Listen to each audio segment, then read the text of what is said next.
Hey everybody, how you doing? I'm Pavs, a wrestling VTuber and an artist, and today we're going to be working on a little bit of holiday art. As you can see, I've kind of done up the office a little bit for the holidays. There's a little bit of holiday cheer, specifically Christmas cheer, but we're trying to not be too specific here. Actually, hang on. Do we still have the tree from last year kicking around in my? Oh yeah, we do. There we go. Now it feels like the holidays. Let me put that a little bit higher. It doesn't look like...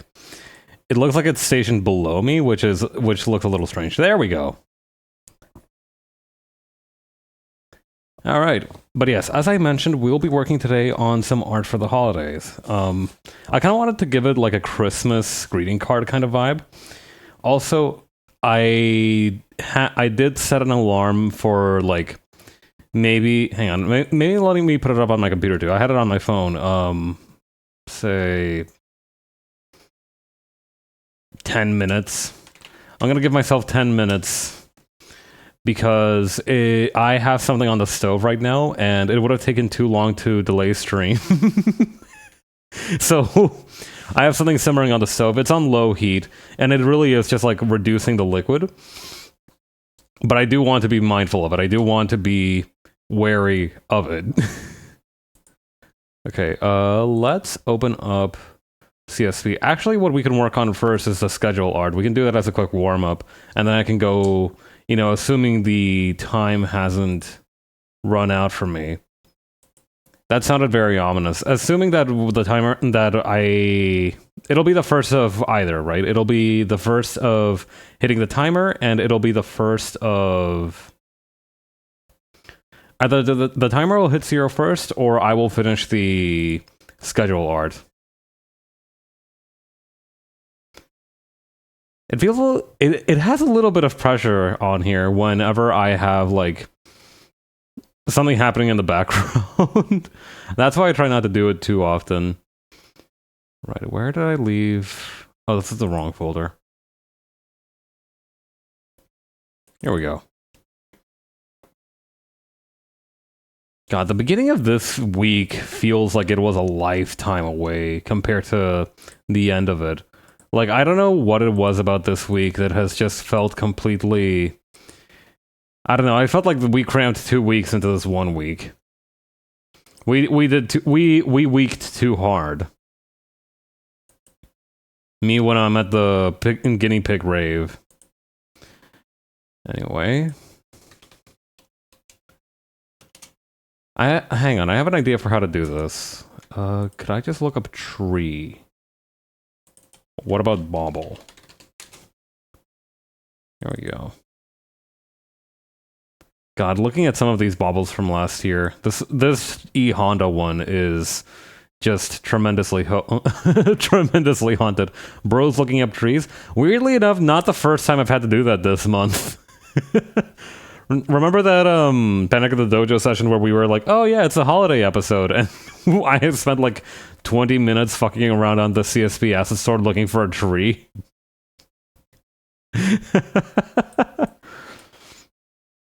Okay, let's grab this, and we can just plonk this down.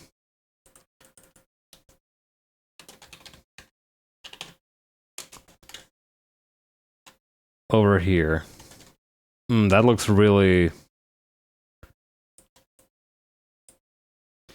I feel like we should almost flip it a little bit, just so that the...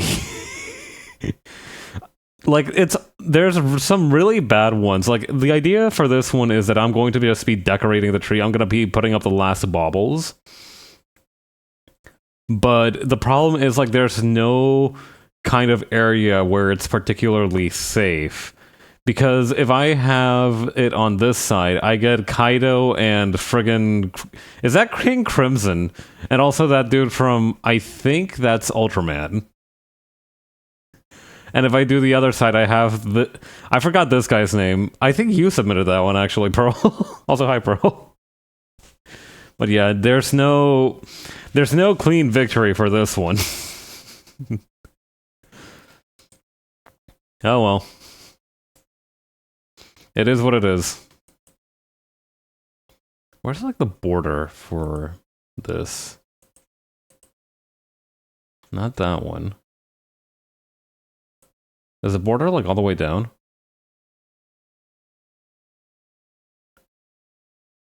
God, we really do have... Oh, there it is.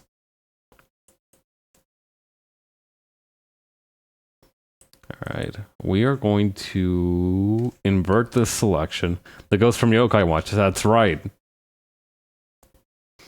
And we're going to create a mask so the tree doesn't clip through. And then the other thing we're going to do is we're going to turn the tree pink.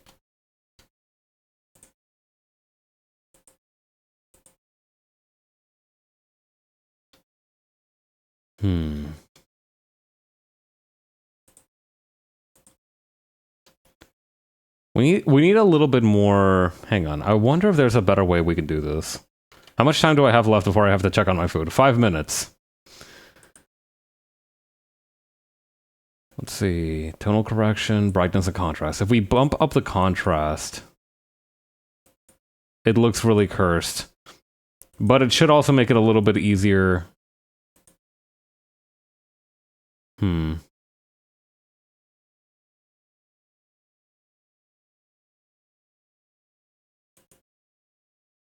Hang on. Got an idea. Never mind, this is not a great idea. I was gonna be like, if I invert... Oh, that actually looks quite pleasant. Yeah, I tried to invert the colors on these to see if I couldn't make it more... Actually, wait, I should have... Wait, I think I know how to approach this, actually. Hang on.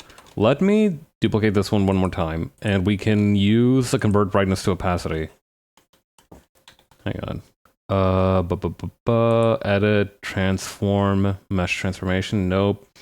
Tonal correction. Yeah, what we want is binarization.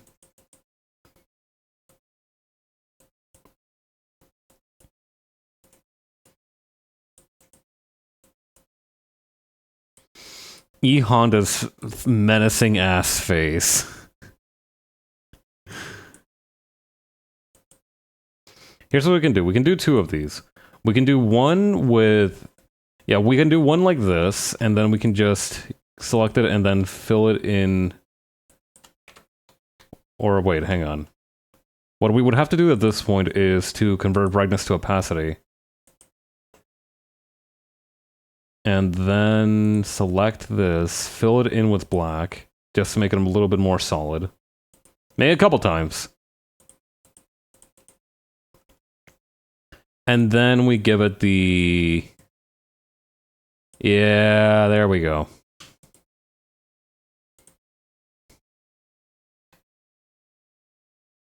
Oh, hang on. I'm gonna go check on my food. I'll be right back.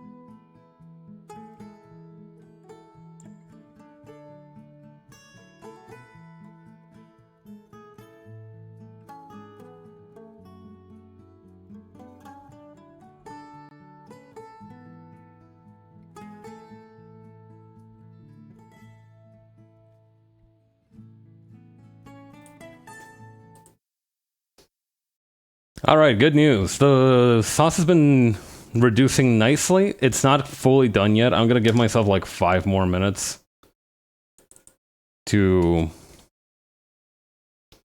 wait that out. I'm gonna set up that timer now. And that's going. Alright, let's keep working on this.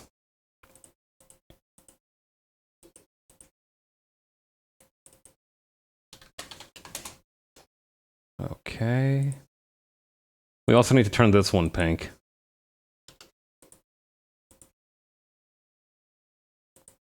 And then...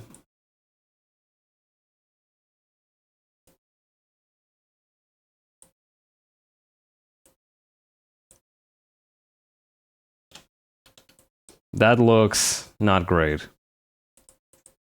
How about this one? This one still seems pretty well put together. We increase the frequency and then we decrease the...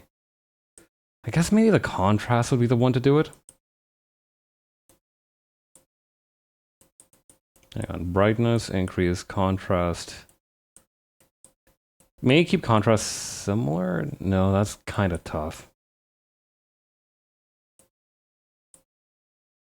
The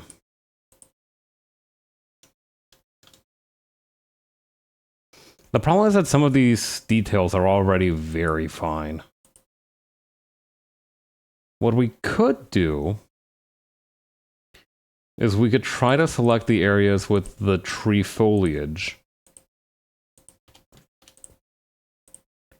And then just reduce their opacity just a little bit.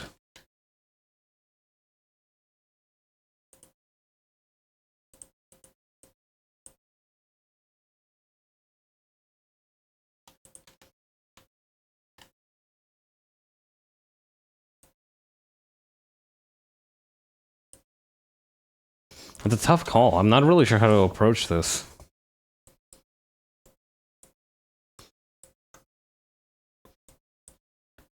What we could do again is just maybe grab the original. Okay, I think I have another idea for how to do this. All right, let's grab the original. Again, use tonal correction, binarization. But then this time we're trying to get as much detail as possible out of some of the orbs. And we might need to do this a couple of times, actually. God, the sun looks so demonic when I turn up the threshold. Remember earlier this year where we had like a weirdly demonic sun? Did anything come up from that? Like oh god, the ghost from Yokai Watch is even scarier now. The lips look like teeth. Muffaroon looks normal. Or wait, that's not Muffaroon, that's Muffaroon is different from the seal thing. I forgot the seal thing's name though.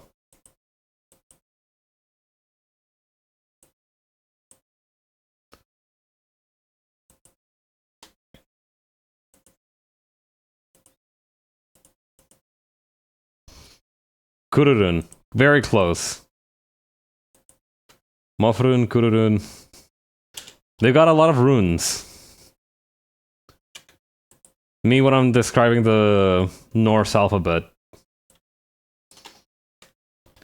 Alright, hang on. Just angled after fix. I need to make it so that the marquee selection comes from the center. Start from center. Here we go.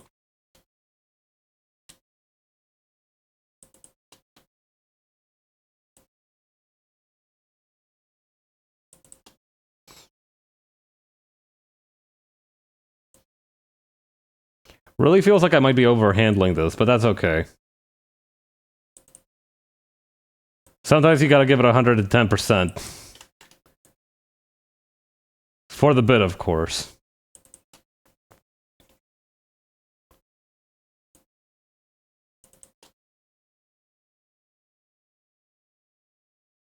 And what the hell, let's do Hondas too. Why not?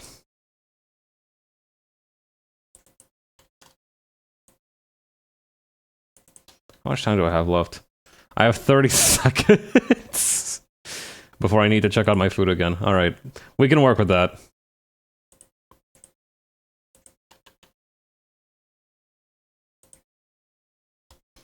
Convert brightness to opacity, and then hit them with this, and then this.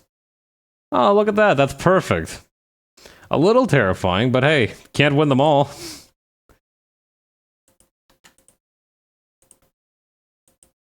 Alright, I'm gonna go check on my food again. I will be right back.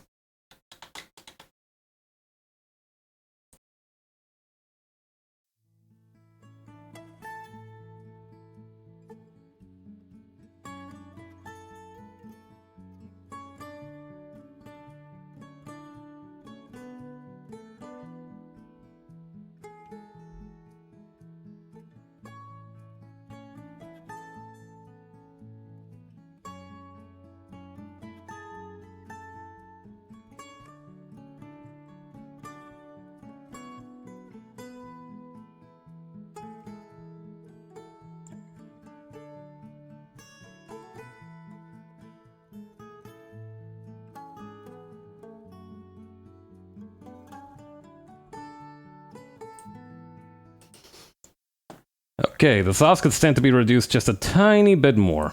We'll let it keep cooking for like another 5. The bit scrunch Honda is so funny. God. Just look at him. He reminds me of those like aliens from Dawn to Dawn. Scary ass dude. I will say that like out of most of the World Warriors, I do think that out of everyone, Honda is like definitely top 5 in terms of scariness. Like if you were to meet them in real life, Honda is like absolutely a scary ass dude to run into. Like him and Blanca especially are just terrifying ass concepts of people.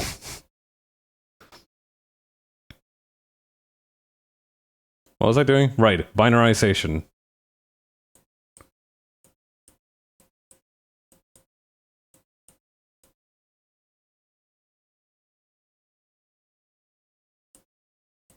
What if a guy wanted to sumo wrestle you in the street?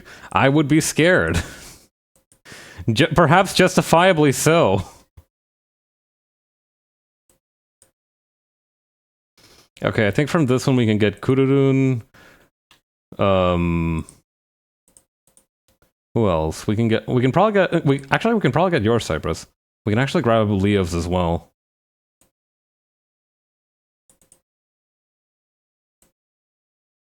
Your little swirly Christmas bauble, themed after your tail.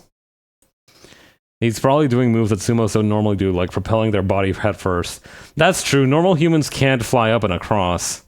That's a well-established scientific fact.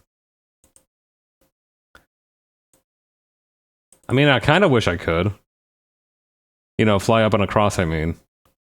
I don't know, it just feels like it would be very liberating as an experience.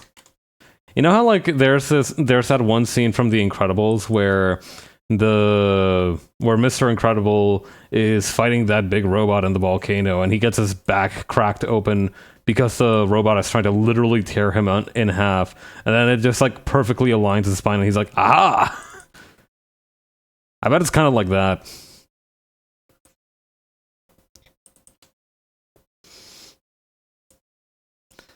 They're really out here letting E Honda do any old shit, and they're too scared to tell him no. Need that for real? I think I speak for everyone when I say I think we all need that for real.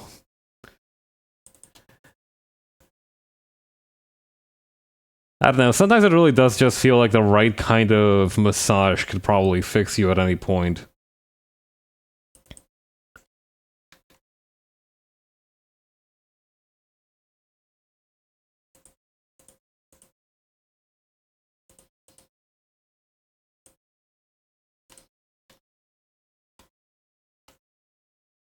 Okay, and then we turn these ones pink. Perfect. How does that look with the half toning? We could probably stand to loosen it up just a tiny bit more. And just erase it on Hondas, because it already looks ominous enough.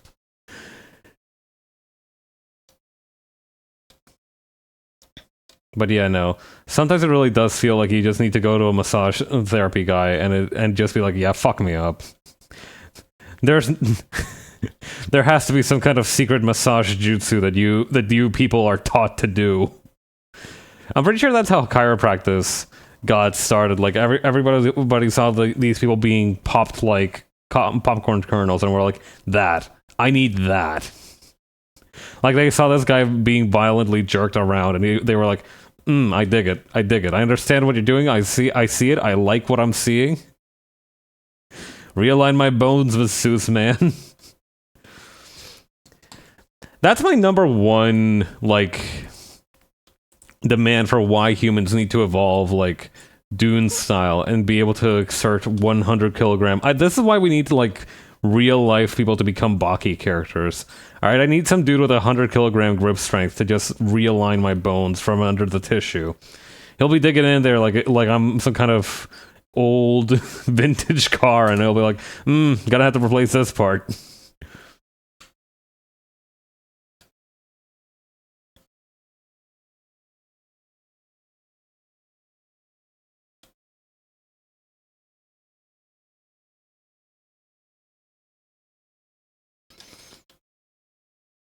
And I do also like the Christmas time because it's the only time of the year when I get to wear my funny little sweater. Oh. Okay, time to go check on my sauce again. Be right back.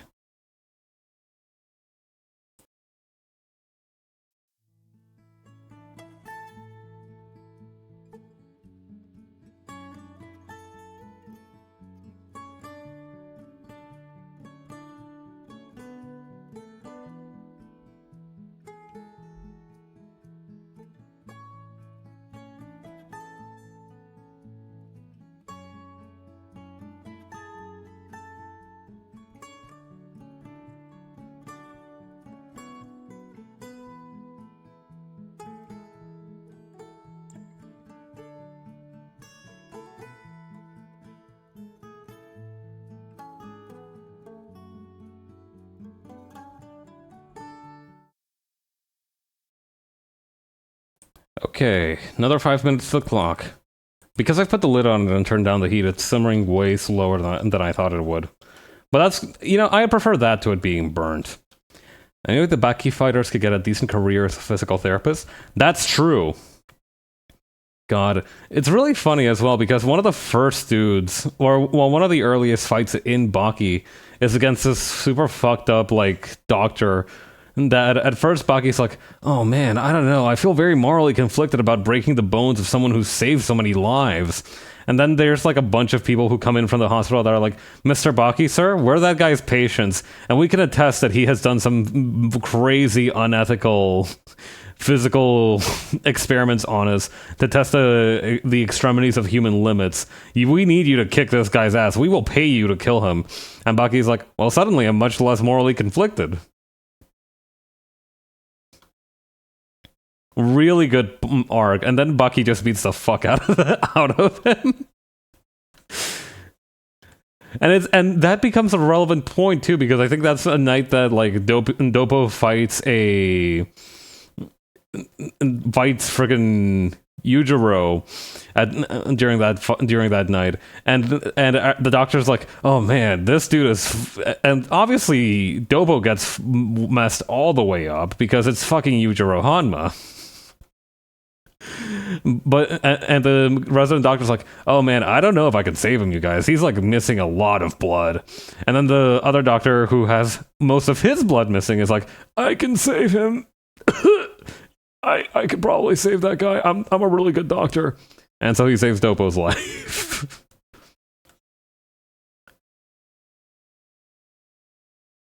What an insane kind of setup to have, to introduce a character who's a doctor, and then you think it's like, oh, it's interesting to see like why different people will try to become the strongest person on Earth. And then like narratively it's like, well, he's already here, we might as well take advantage of him.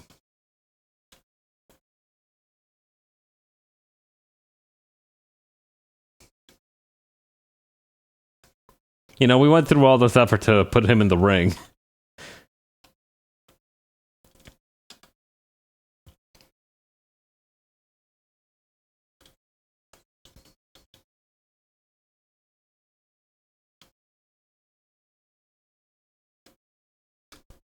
Every day I think about how the only person who's Yujiro's equal is fucking Musashi the Sword Master. Such a good ass. There is nobody doing it like the author of Baki.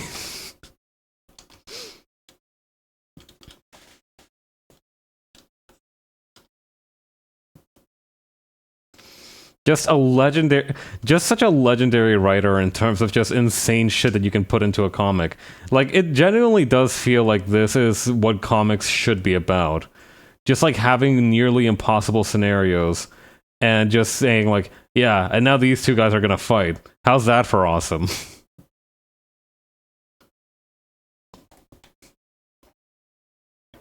You can do whatever you want in your fight manga and people will read it. This is true. I mean, Jujutsu Kaisen ran for like what, 190 chapters, 200 chapters? Actually, how many chapters did Jujutsu Kaisen run? And they were doing any old shit in that fucking manga. Let's see. Chapter 4-chapter series, first chapter, list of Jujutsu Kaisen chapters. Here we go. And the funniest part is that those chapters where it's like an insane thing is usually the very best ones.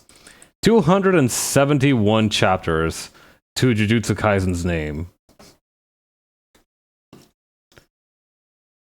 And again, it is a good thing, I feel, that you can make a fighting manga and do anything in it and people will read it. I think it's good to have that kind of creative liberty. More people need to be insane with the things that they put in their fighting manga. No one wants to run as long as Hajime no Ippo or One Piece. Those are absolutely freak outliers that should not be counted in terms of just like normal chapters. I was worried for a long time. I was actually worried when I was like getting into manga, like, oh my god, is every series like 2 million fucking chapters like One Piece is? And then it's like, oh no, it's like those two are way outliers. You're not gonna run into that problem. Even Dragon Ball had like, how many chapters did Dragon Ball have from like its OG to Super?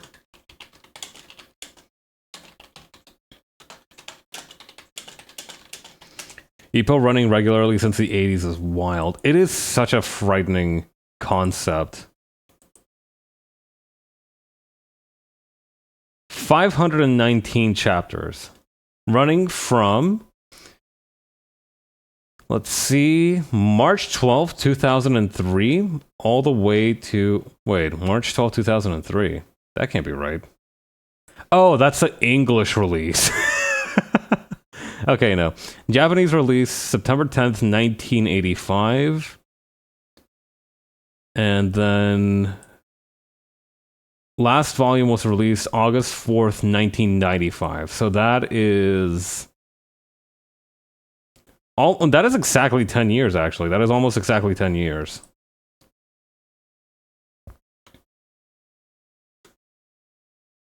So yeah, it is notably unusual for mangas to run as long as One Piece.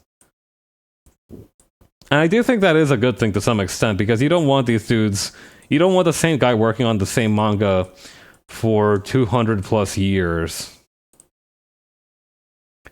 Because I feel like that does something to you. Creatively, at least, if nothing else.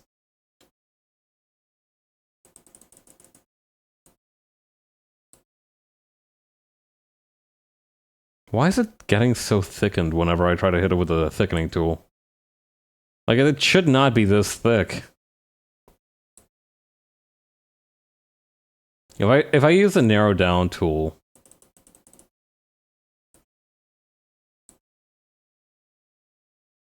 Didn't people ballpark One Piece will end in like 2027 or 28? We don't know how... Yeah, I don't know how long One Piece is gonna last. Yeah, given the rate of how Oda tells arc, I could easily see it going into 28, honestly. I could very easily see it going into 2028.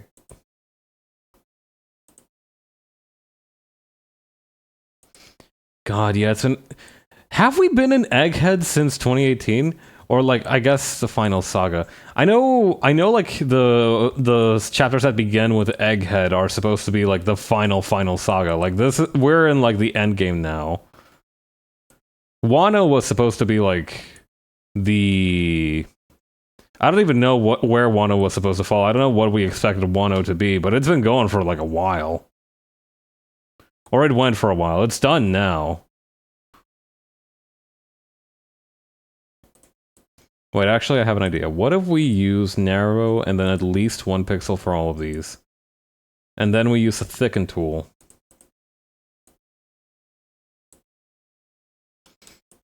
Yeah, that seems reasonable. When did Egghead start in 2018? No way Egghead started in 2018.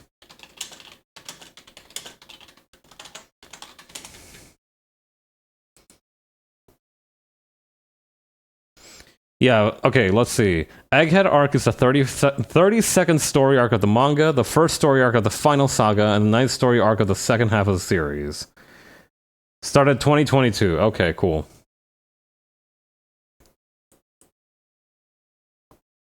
It really is funny that they called the the science world Egghead. I don't know why that tickles me for some reason. Imagine if your city or hometown or whatever was like world renowned for being scientifically advanced and being like full of like it's like 500 years in the future. You're killing it. And you're like, all right, now what do we name this place? And somebody else is like, what do we call this place? Nerd Town. Yeah, Nerd Land. Let's call this place Dorksville. Hey, have you met Larry? He's all the way out from actually land. Brothers from Point Dexter Central.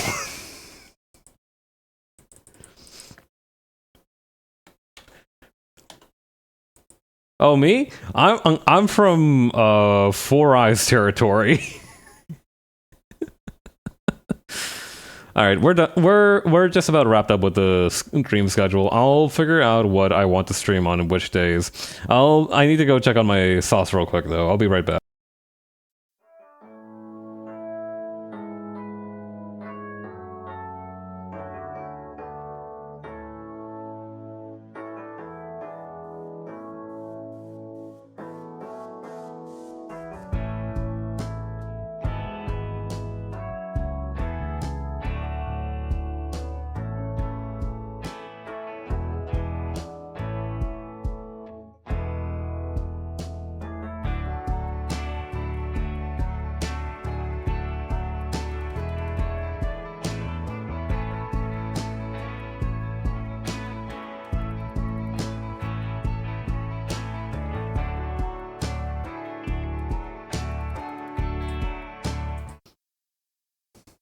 All right, I've taken it off the heat.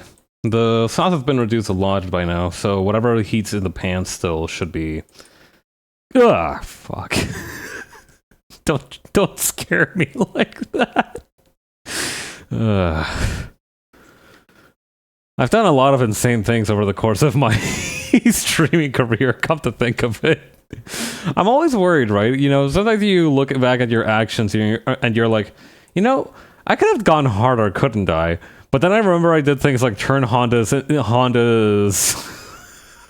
friggin' critical level 3 into a Christmas ornament, and then I'm like, you know what? Maybe I did. Maybe I'm operating at just the exact correct amount of insane. Maybe it doesn't need to be that crazy. All right, now what we got to do is investigate postcard sizes.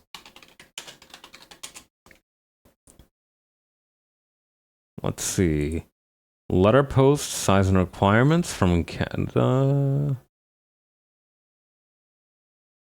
Okay, standard letter postcards and Okay, standard level postcards and hold up, wait, hang on. I need y'all to take a look at this. Hang on.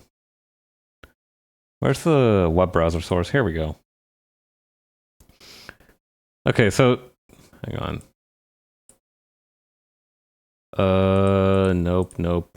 Nope. Save preferences. Okay, so take a look at this. Standard letter postcards and postcards.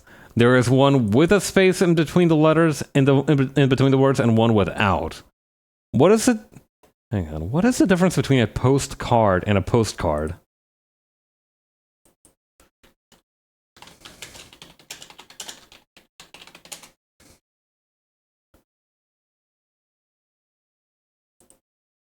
Regional dialect? Yeah, maybe it's just a different way of spelling it. I did look it up yesterday. After the Bloodstained stream, I looked up if you could actually spell sketch with a C instead of a K, and it turns out you can actually spell it that way.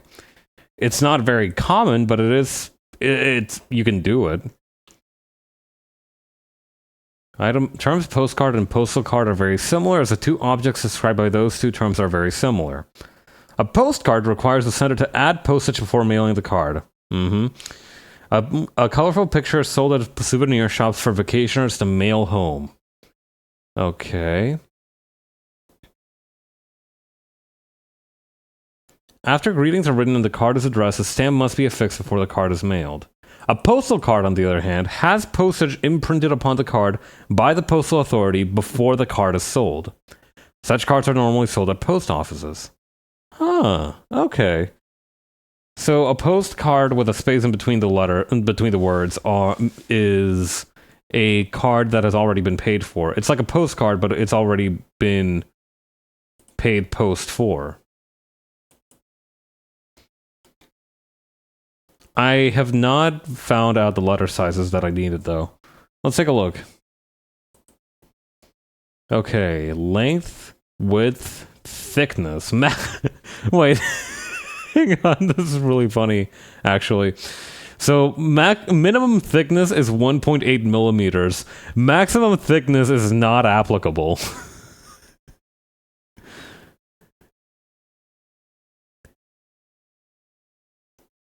Aspect ratio. Wait, other letter post items. Aspect ratio not applicable. That's so weird. I guess if it's like another type, theoretically infinite weight postcard. Yeah, you just keep making it out of paper, but it's infinitely thick. My postcard is 140 millimeters in length, 90 millimeters in width, and 1 kilometer in thickness. No wonder the poor postal workers are striking. They have to deal with jerks like me. Let's see. Aspect ratio 1.3 to 1. Maximum is 2.6 to 1. Okay. Alright, let's see. We'll make a new one, and we will use custom... Oh, wait, hang on. CSV has a postcard setting. Well, hot diggity. Let's just use that. What the hell are we messing around with the government of Canada for? Well, I guess it's not really the government of Canada itself. It's just a Canadian Post, but close enough. I mean, it is a branch of the government, unless that's the one thing that has somehow been privatized in an otherwise nationalized country. That would be such an odd choice for the one thing to nationalize. Alright, I actually have downloaded a couple of different things from the asset store. This one in particular, I'm probably going to use this one for the bloodstained thumbnails. I could really use some kind of fancy looking passageway like this one. But we won't need that for today. You gain a lot of benefits just by going onto like the Clip Studio asset store and randomly just downloading whatever is free that day. A lot of people, what they end up doing is that they post an asset on the asset store and then they say that it's free for like this many days. So that way there's a big push initially so that people download it. From what I understand, the main benefit of having popular downloads on the Clip Studio page is that you do get currency for the asset store.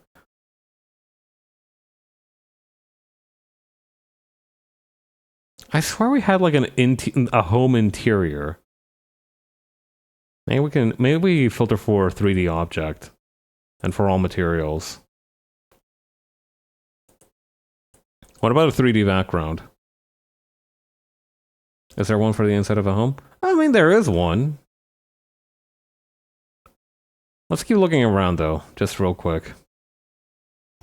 Okay, we have a share, we have Taquilla 3D, which I think is like coin lockers. Or just normal lockers, I suppose. We have a Japanese interior.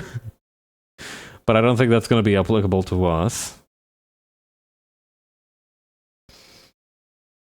Some random assets that I got from a Humble Bundle. A microphone, a tea table, some cots, a stick of dynamite, the triangle hut. Doesn't look like we have the inside of a building at all. Alright, let's use the one that we had from the 3D background then.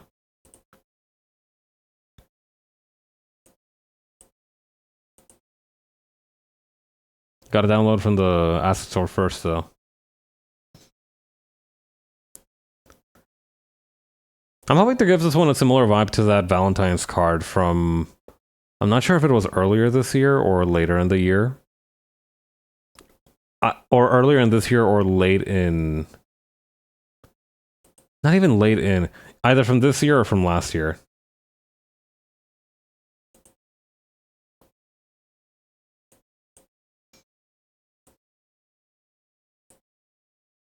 Oh, here we go. Wait, is this just like the entire interior of a house? That's kind of creepy.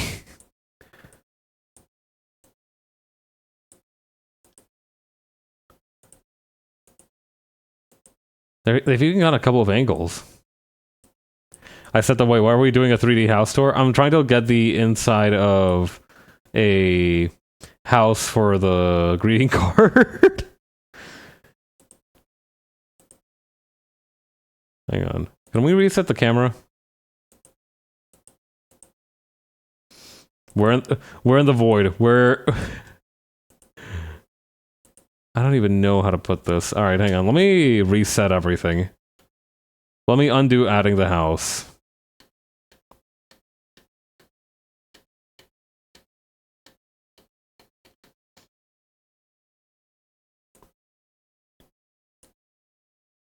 All right, hopefully it won't freak out on us this time.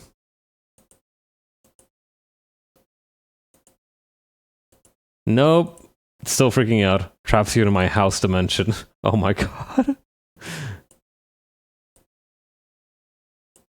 This one could work. I mean, having a house dimension would be pretty handy. Deciding on HGTV or MTV Cribs vibes.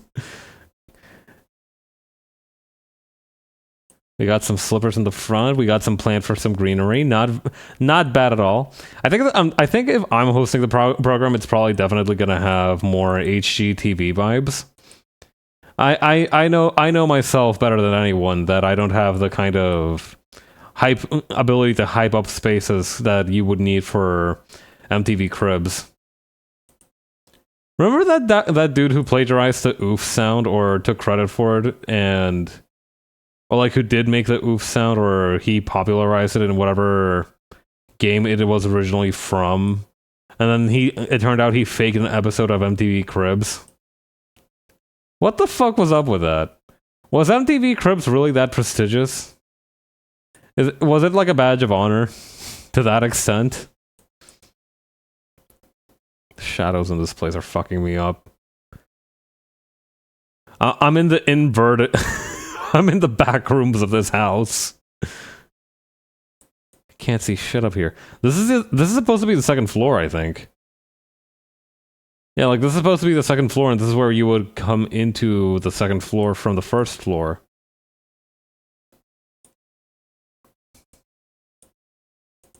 I just wanted the inside of like the living room or something, brother. We did not have to make this so fucking difficult.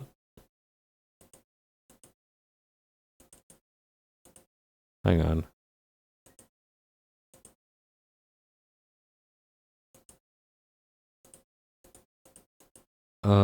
Entrance door?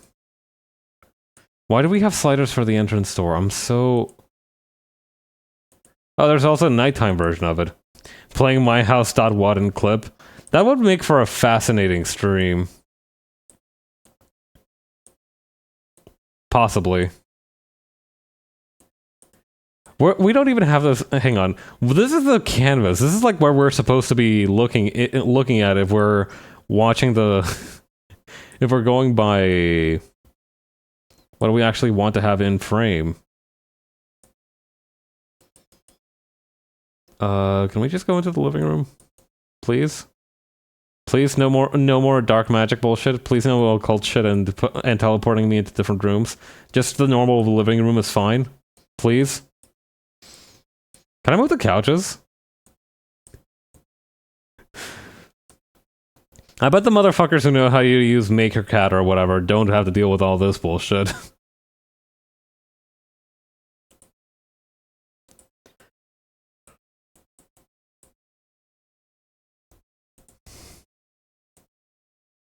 I've always thought that that Maker CAD programs are just such ugly pieces of software, but you know what? Maybe perhaps I was too hasty in my assessment.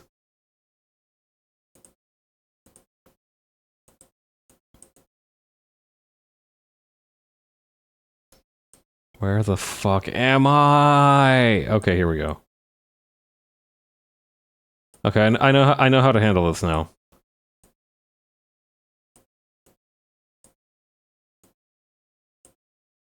The worst part is that I've been fucking around with the house for so long that I forgot that I actually wanted this to be like a vertical art piece.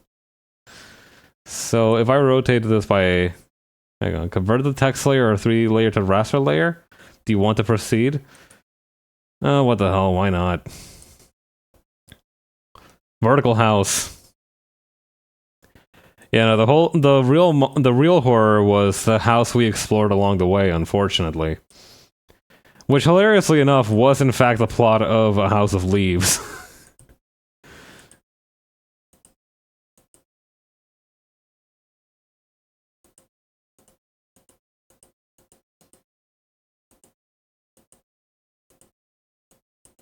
Oh hey, this is actually more useful.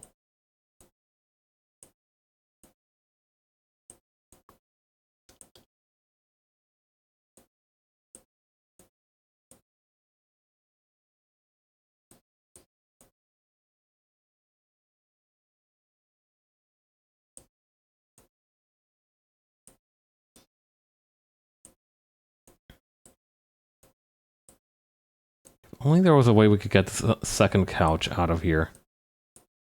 Getting tired of figuring out the house, so you decide everybody's gonna play Spider-Man on the ceiling now? God.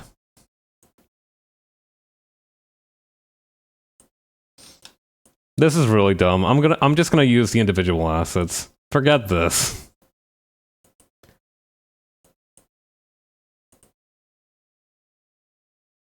I should have a Christmas tree somewhere around here. Oh yeah, this is the... hang on.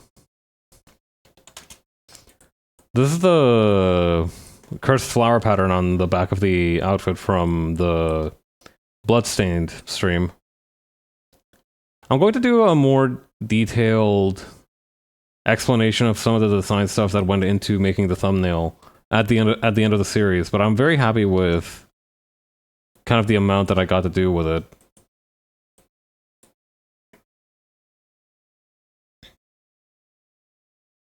Okay, I am adding a tree.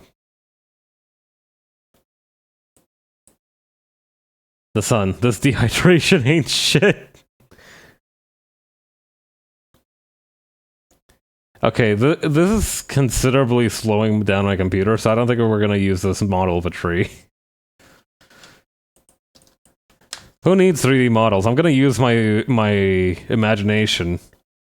My epic-sized brain. Actually, we could probably use my brain to some extent. Hang on.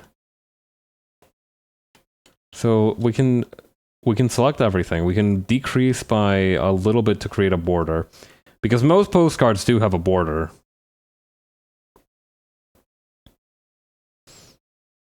There's something extremely funny to me about the idea of the sun getting dehydrated when it's usually the thing that dehydrates other people.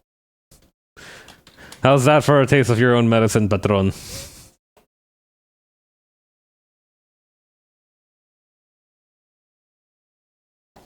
Hang on. Vintage Christmas card.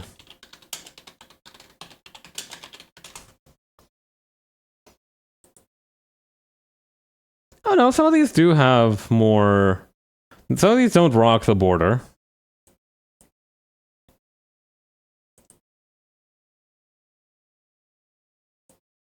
Let's see. Which ones would be good reference? Okay, this one's bugging the fuck out of me because you can very clearly tell that it's like a collage. Because these two ladies here are absolutely like from vintage art, but everything else here has like raster, has this kind of weird raster drop shadow shading that tells me that this is some kind of mashup. You might have fooled the dinguses on Pinterest, but you're not fooling me. I'm wise to your tricks.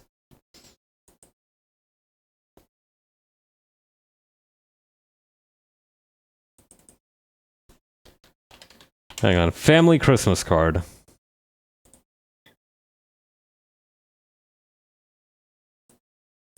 This one could work.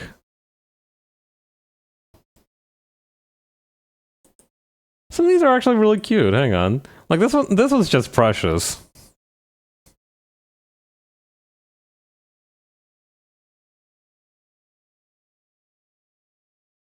Are there any other ones? This one is kind of crazy. Why the This one must have taken a long time to arrange. Why is that child just eating cake? Do you think they had to like...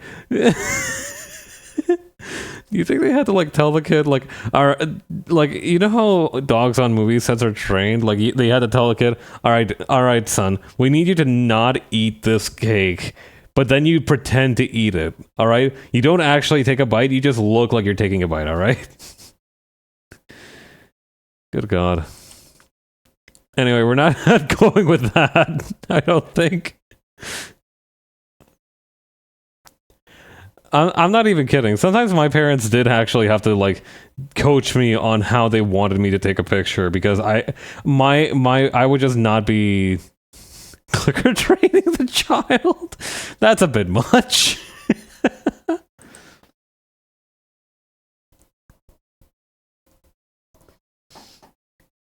God, I'm thinking about it, and I think something that would be really funny to do, just to have as a concept, is that Tool would be a die-hard Santa Claus believer.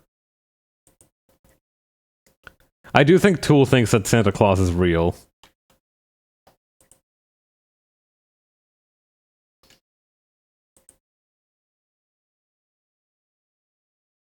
Okay. Anyway, I am also noticing that most of these are horizontal rather than vertical, so let's do that.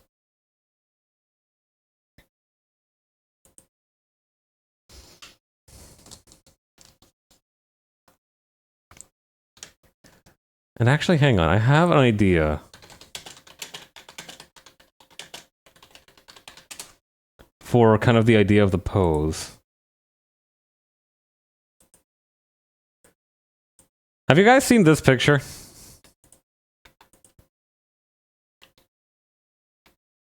I'm going to try and go for a similar vibe. This picture really is quite great. I don't know, there's something so peaceful about it. Clicker training little Patricia, and in 20 years she wonders why she loves getting headshots in Valorant 2 with a keyboard and mouse. Yeah, I don't know. I just need to do better when I have a mechanical keyboard. You know, I just love the clicking sounds. Something about the clicking sounds is really good. Do you have keycaps that are more clickable? Is that a thing that we can get? Aw. Okay, this one's completely unrelated, but this one's so cute, though. Doggies. But yeah, I like this picture a lot as well.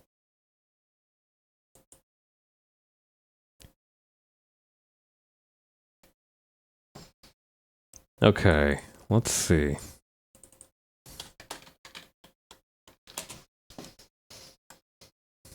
We can probably tuck away this part here. Oh, and what we might also be able to do real quick is... Do I have my background from my just chatting screen?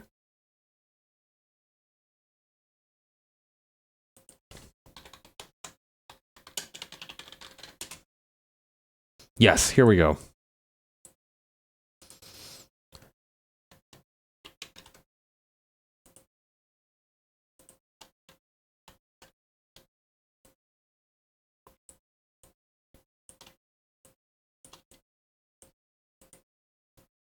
Alright. This is going to require some complicated... Actually, not really complicated arrangement. Because what I'm thinking right now is that we have this kind of circular window over here as the background so that we can see that it's snowing outside. But at the same time, we also need the tree somewhere in the frame. So I'm thinking we move out this cushion here and then just have the tree. No, but I want it facing the window though. So in order for the tree to be in the picture for that. Maybe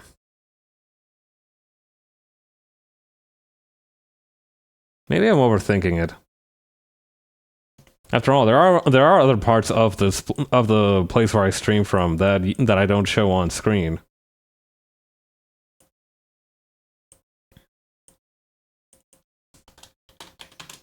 Maybe it can be maybe hang on, I've got an idea.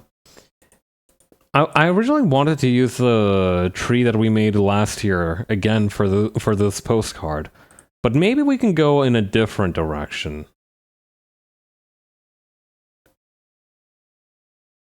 What if okay, I think I know what I want to do now.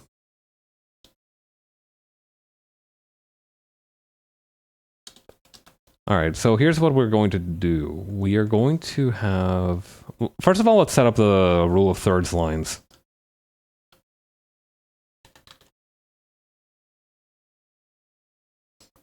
That's really thin. Let's thicken it up a little.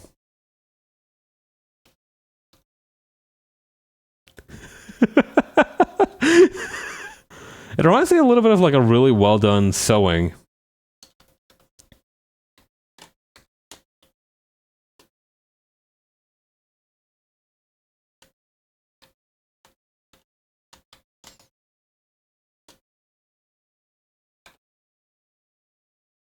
Yeah, sure, use the circle marquee. Why not? I'm gonna have to remember to reset that so it doesn't start from the center again. Otherwise, I'll get angry when I try to use it normally.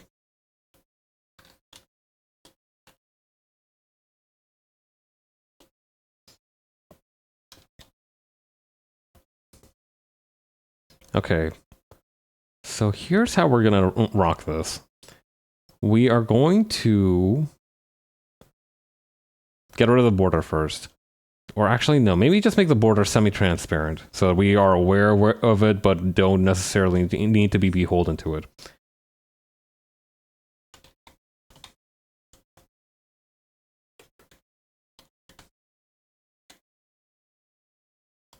Okay.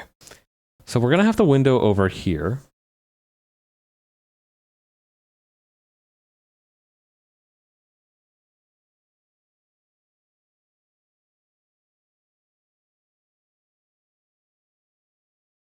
We'll be able to see that it's snowing outside, or that there's snow gathered on the window. That would put the bed around here in the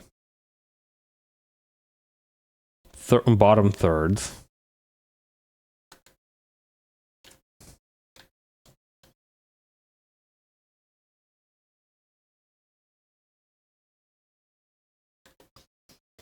And then what we could do is we could have...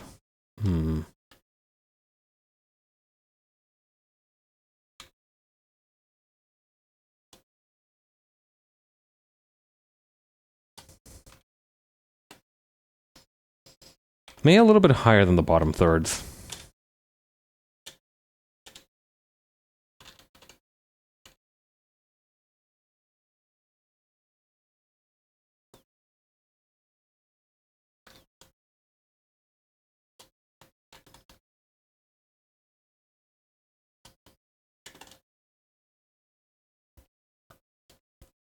Okay, and then somewhere around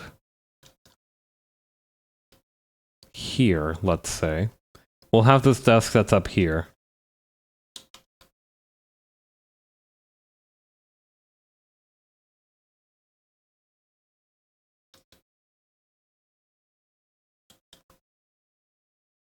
We'll also have a couple of those two strings where I used to hang up my hoodie up top here.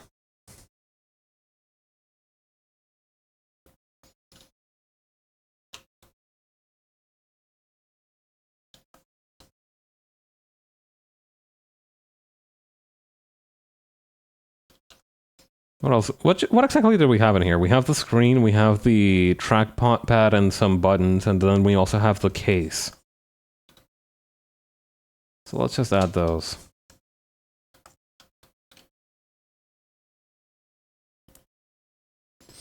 I love to give a lot of like cassette futurism stuff when laying out the bedroom like this. I don't know. There's something very charming about just like the tactile feel of that technology that I think fits well with the general aesthetic that I have.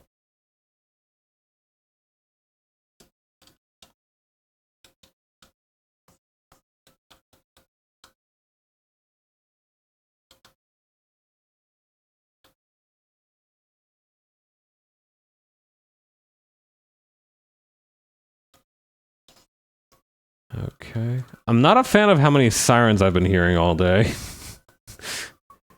I will say that it does feel like I've just been hearing sirens on and off most of today.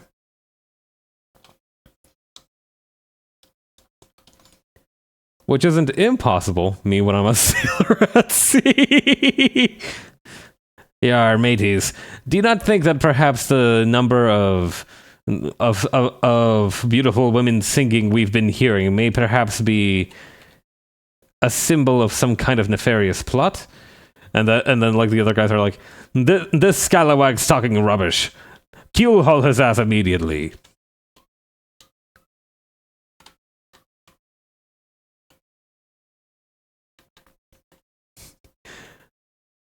Keelhaul his ass immediately is actually it's genuinely kind of a really funny phrase. Mods keelhaul the scalawag.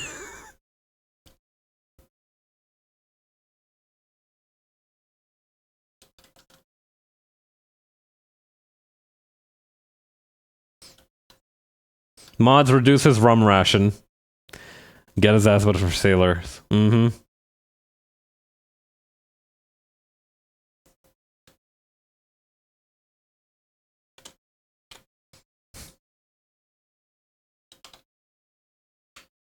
Mods, put this guy in the brazen bull.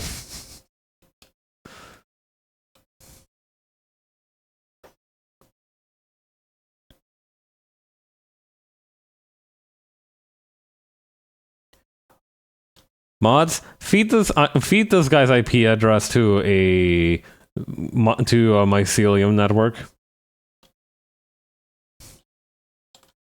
Now the mushrooms know where you live.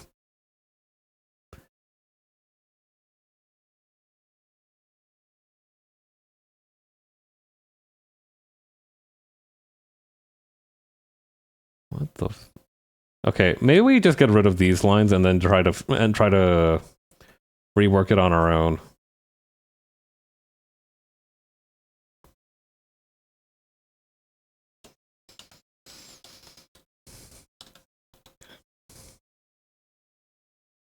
Mods, put him in the Torment Nexus.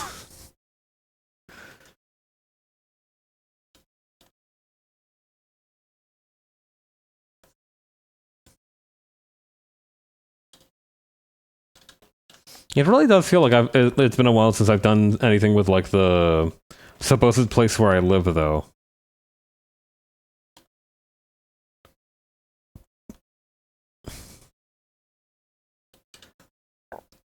I don't know. I feel like 2024 should be the year of Kfabe for VTubers. You know, 2025 should be the year of Kfabe for VTubers. 2024. What trends did we have in 2024? I feel like we didn't really have a big push in any single direction as a medium throughout this time. It's been more like a lot of little increments here and there.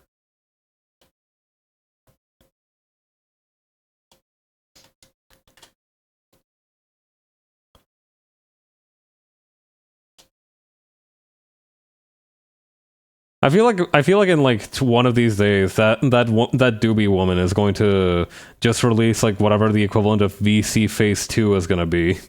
And you know, that'll blow our tits clean off, but until then we're kind of it's kind of dependent on ourselves to keep down the culture.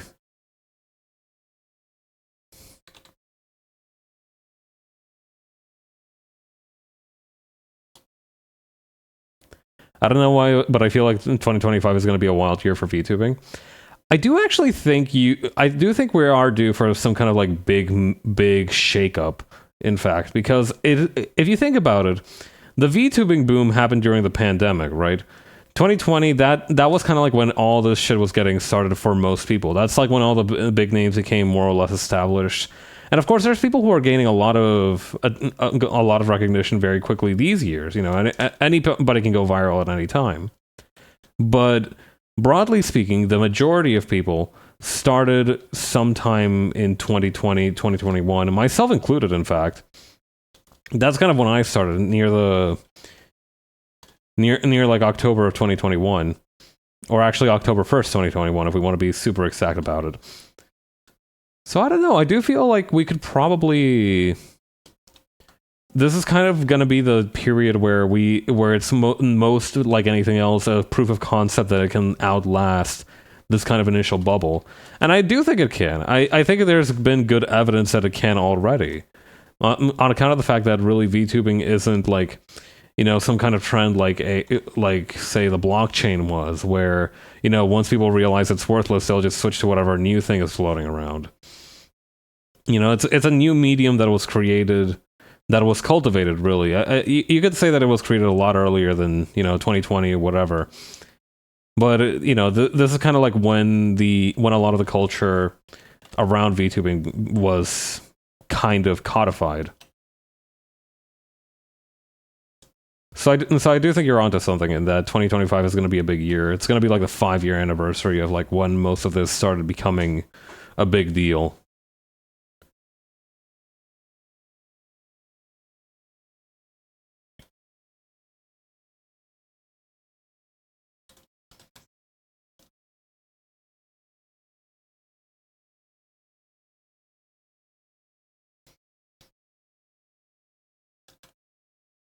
But, well, it's hard to say what's in the future one way or another. Ideally, the future will just have a lot of good things to begin with.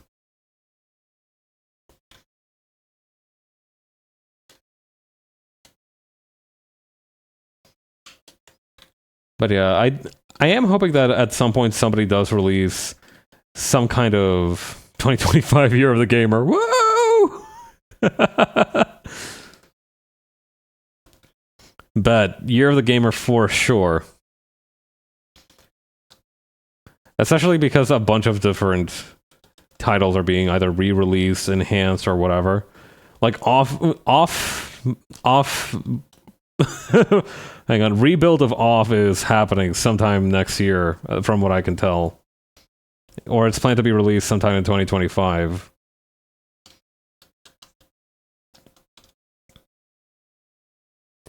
God, I beat off on stream myself, as have many other people who have, with new bosses and overhauled mechanics. That's the wildest part to me. Like, I don't know why they overhauled the mechanics. They seemed... Well, some of the bosses took a while, but, you know, the mechanics seemed fine. But, you know, why not? Fuck it. We got Nintendo money now, baby. We can do whatever the hell we want. Or I guess they don't really have Nintendo money. I am wondering where the funding from all this came from. Usually you would expect there to be like some kind of Kickstarter or some shit associated with this. Did they just like have it lying around? Did Toby Fox just decide one day to like drop a fat stack in Mortis Ghost's lab? Like, how did this happen? That is my main thing whenever there's like a big announcement for a remake or, you know, some kind of exciting thing, is like, who exactly is paying for this? Because I am excited, but at the same time I want to be like wary of it as well.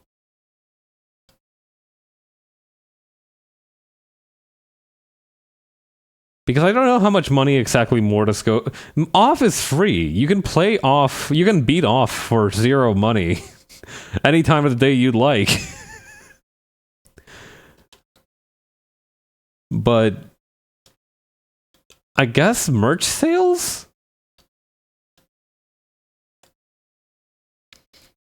Hang on, let me look into this. Yeah, you can beat off whenever. Hang on. Off 2025 release. Okay, IGN, I don't trust those motherfuckers. Nintendo Soup, I've never heard of these people in my life. The GG.net, again, no idea. RPG Gamer, those guys sound reliable. Alright, developer Mortis Ghost and publisher Fangamer, have announced that retro-styled RPG Off will be coming to Steam and Nintendo Switch in 2025. Okay, so Fangamer's the one funding most of this. The game was originally developed using the RPG Maker 2003 engine and released for PC in French in 2008 before getting a sanctioned fan translation in 2011. Off puts player in the role of a batter, a man wearing a baseball uniform, as he seeks to purify a strange, hopeless world haunted by specters. Okay. The new version of the game will feature a new combat system, balance adjustments, additional areas and bosses, and a new official translation. I think that last one is especially exciting because I feel like a lot of the phrases in French might have not fully been translatable into English, so having a more official translation would be interesting. In addition to a digital release, the game will also be getting 2 physical editions for the Nintendo Switch. A $35 standard edition will be joined by a $75 collector's edition in North America that includes a collector's case, a bobblehead doll, a set of Zodiac cards, a comic book by Mortis Ghost, an instruction manual, and a Memories of the Park art card. The editions are available to pre-order from Fangamer's online North American and European stores. I'm kind of interested in the comic. I'd like to read the comic if it's available at some point. This profile picture... Huh. I don't know how to place it. This feels very much inspired by The World Ends With You. But yeah, neat. Is there anything else that any of these other websites say? Not really.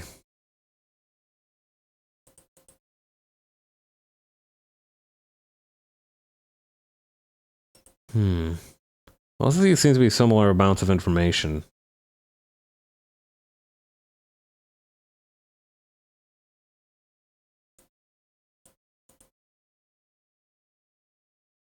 Bobo's Hotel, Kickstart now. Hold on, what? Hang on. No way. Oh my god. No! I know exactly what this is gonna be about. 18 plus canceled? That's just straight up Luigi. Oh god.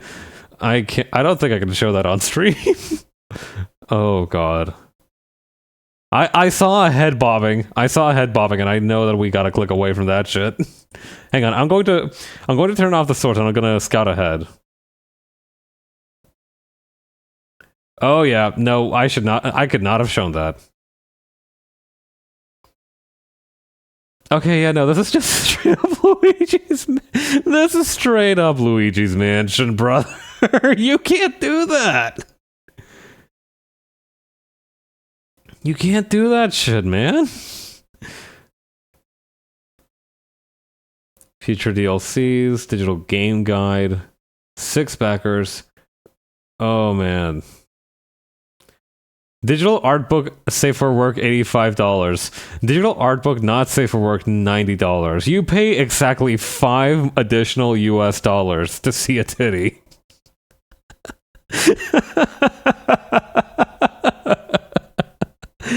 Oh lordy. Okay, what's like the? Hang on. This is a game I like to play with like these Kickstarter projects. What's at the very very top number 1 tier? What is like the number 1 reward? Big Boss, $2,500.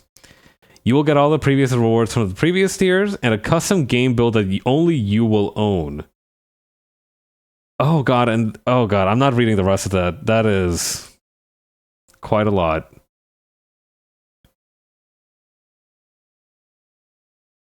One dude did take it, though. That is one dude who did take that. They were offering a glow-in-the-dark figure of the main heroine, too. 633 backers. $7,000 out of the $28,000 goal. There's a lot to unpack here, but let's not stick around for too long. I don't think we need to know much more about that game. Especially since it's been cancelled, sadly. Now, don't get me wrong, I've poked fun, but I do think it's sad whenever a game, whenever a project fails like that. It's kind of a disappointment for everyone, right? It's sad for the backers, and it's sad for the people who floated the project to begin with.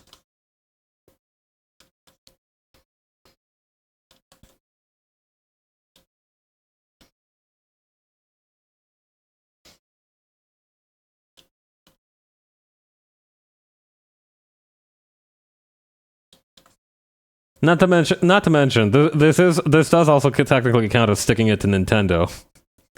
Their mistake was not giving him an even more Italian name. That is also one of their failures. In their pursuit of horny ghost girls, they did forget to give this man a sufficiently Italian name. That's on them.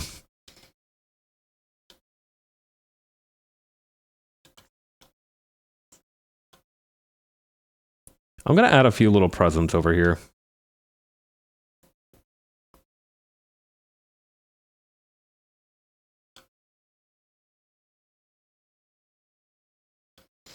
When you were okay, so when do the people who have like Christmas decorations inside of their house on a regular basis, do you know those like little decorations where they look like really tiny gifts? Did those ever piss you off for like not actually having anything inside of them as well? Because I was expecting there to be like a really, really tiny thing inside of those, but there was nothing. It was just an empty box.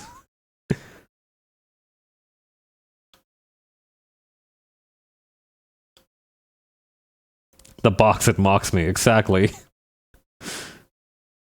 Like, at least have some kind of art or drawing inside of the box, or something saying there's no gift here. Because then at least you have, like, something to confirm, okay, it's a shame, but you're not getting anything out of here.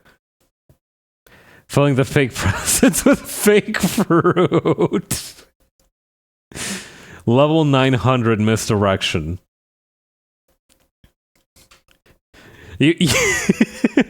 You go, okay, so picture this.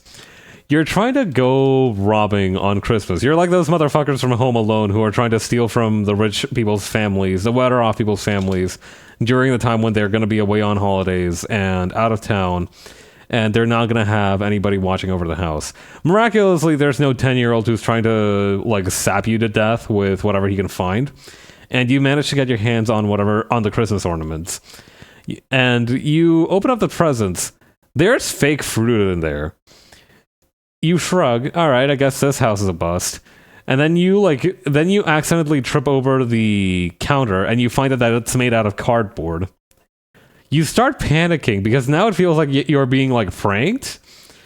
And then so you run out of the house, and then as you run out of the house, it keels over like some kind of Looney Tunes Roadrunner and the Coyote kind of shit. And it's revealed that it was like a flat cardboard cutout house the whole time. There was never any actual anybody living there to begin with. This was all just a very elaborate prank.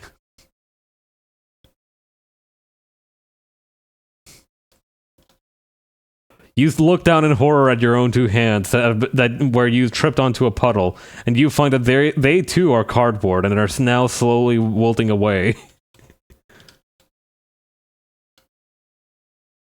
You really shouldn't wrap Christmas lights around a sunflower like this, but whatever. The sun is a tough cookie. It can handle it.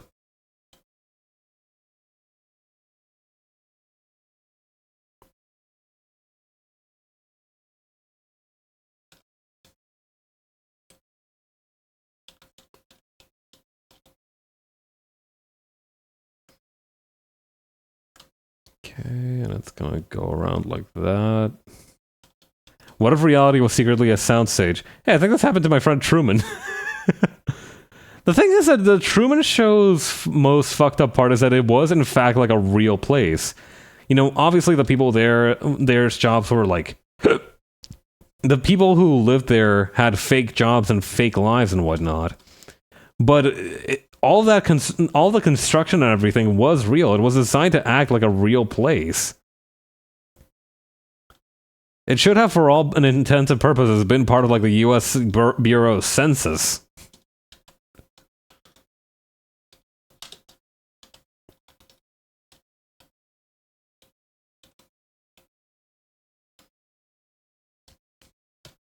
Now I'm picturing like some kind of weird mixture between an audiophile and a Greek philosopher who was like, nothing we know to be real can be proved to be real.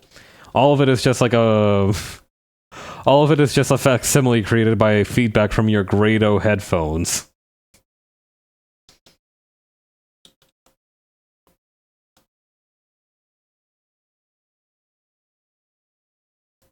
Okay, that's gonna do it for the background, more or less. I think the next part is gonna be the foreground.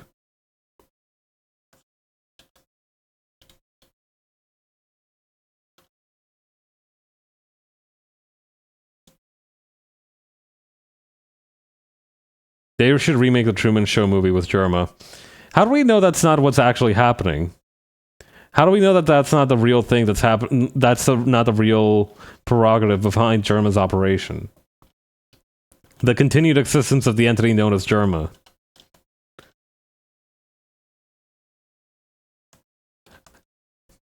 That toy dollhouse stream thing that he did, that was him becoming extremely close to realizing the truth. Must be wild being a 5-year-old child actor and you're mildly being Truman as well because you have a hard time telling the outside world apart from the rules of the show world. That wasn't what that movie from Disney Bolt was about, wasn't it? Like the dog thought that everything that was happening in the show that he was involved in was real.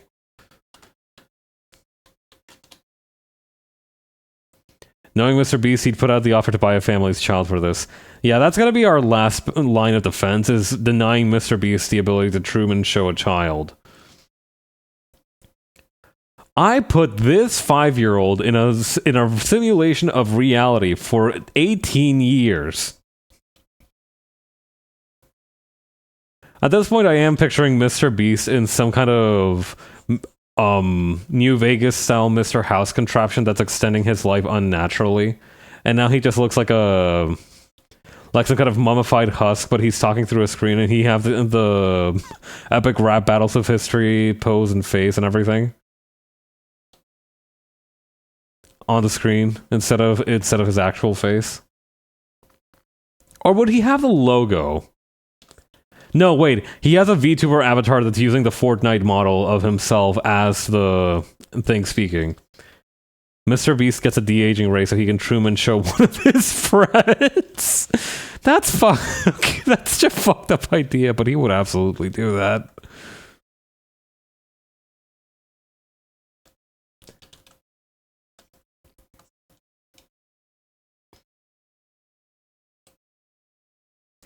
I don't want this to sound too mean. He does have, like, actual friends, right? He does have, like, people that he puts on his channel that are friends with him. I'm not very well versed in Mr. Beast lore. No, not really. Oof.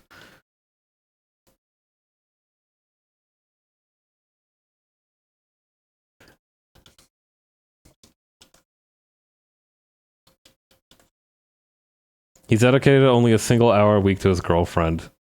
That's rough. The rest is spent recording and editing.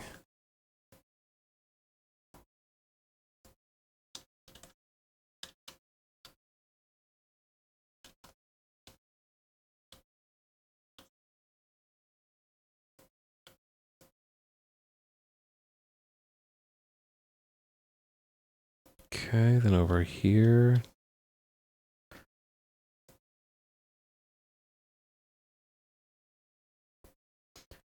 I feel like I should have Tool hold something.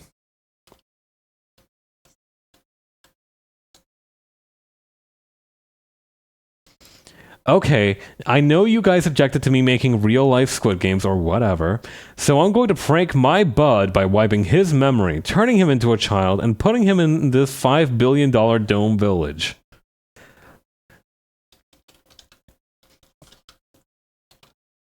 We cut to the guy in question like 5 minutes later, and he's just been fried like an ant under a magnifying glass because he used, I don't know, Tesla or some shit to build the dome village.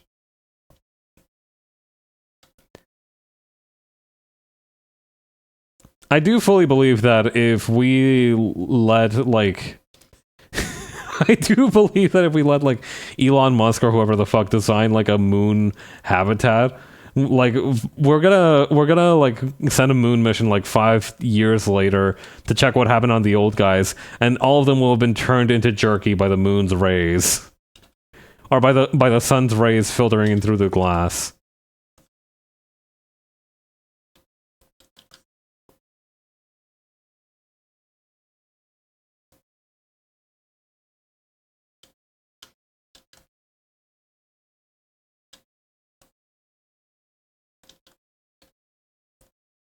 The moon has no atmospheric protection. You're getting fried. Mm-hmm.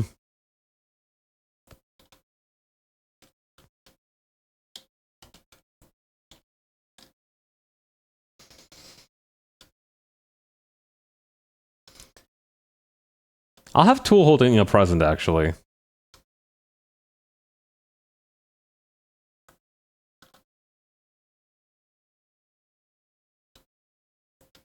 It's gonna go and get in a little bit in the way of the other hand, but, you know, it's fine.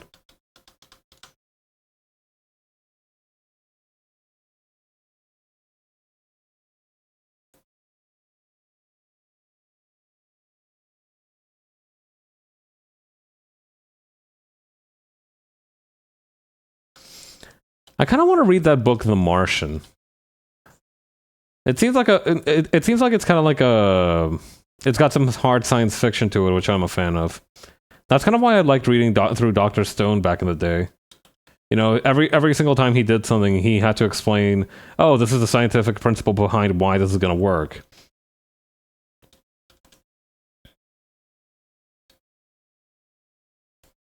And and from what I understand, that's also part of the book. So I feel like I would enjoy that as a reading experience.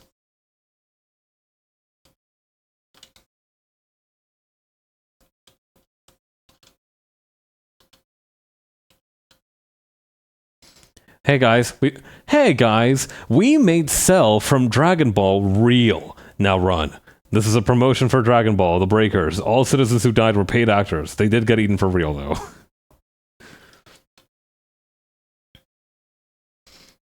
That does explain why why not too far away from my house, I did see the sky turn black and the gigantic green serpent manifesting into the air.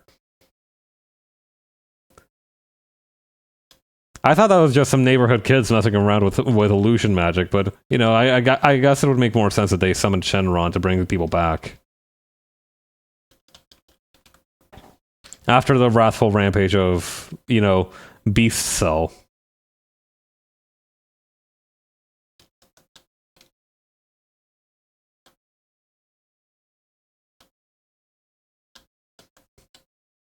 Again, I feel like the Mr. Beast cell, the cell developed by Mr. Beast, rather than Dr. Jiro, would probably be a little bit underwhelming. Like, it could definitely eat people, it could definitely absorb people with its tail. That main point would not be an issue. But the... you know, you could probably, like, knock it out with a couple of boxing lessons. It would not have the martial arts prowess or the ability to shoot beams.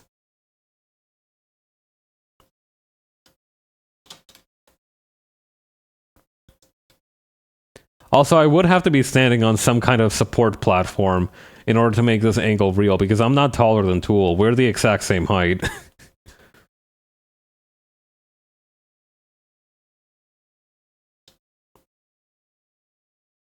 The moment that Tien blasted with Kikoho, it gets vaporized. God. It should be studied how Tien stocks must have gone through the roof. Especially back when it was still in publication. How Tien stocks must have gone through the roof when he Kikoho'd Cell.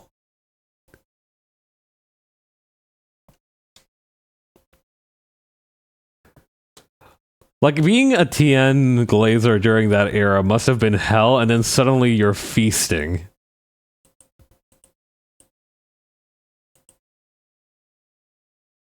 There was a kid on my playground who was Tien Head day one. Mad respect for that child. Not even an exaggeration.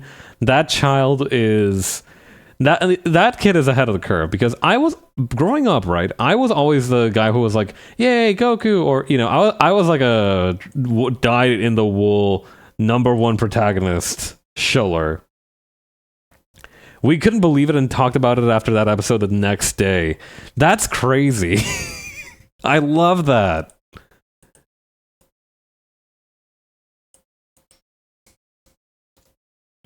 That makes me happy to hear. I'm glad. I am glad, right? Because like I said, I was one of those kids who was always like shilling for the protagonist, no matter what. Because I assumed that if they were the protagonist, they were definitely the most important person in the story. Because I was a child. And, if I didn't really like the protagonist, I was like, the rest of the series is kind of mid. But yeah, so I have a lot of respect for people who were able to be like, yeah, no, from day one, my guy was Piccolo. My guy was Krillin. Yeah, Goku's gonna win because he's Goku. That's exactly what I was like. What do you mean you can't beat Cell? The thing is, I didn't actually really understand. Like, I knew about Majin Buu, for example, but I didn't really know the plot of Dragon Ball, especially Dragon Ball Z, as a child. Like, I had vague knowledge of most of the characters. Like it was like Latino Dragon Ball osmosis that I had. Like, I knew two things for certain. Goku was that guy, and Majin Buu was a scary pink motherfucker. That was all I understood.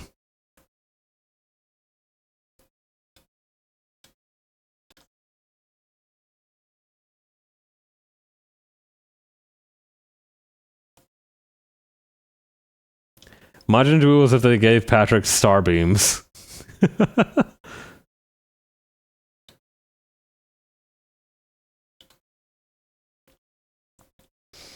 From what I understand from Daima, from what's been happening in Daima as well, whatever Majin Buu had going on is kind of like an how do I put this? Like an unavoidable thing because the Majin 2s are like goofy motherfuckers. Like these are real dipshits.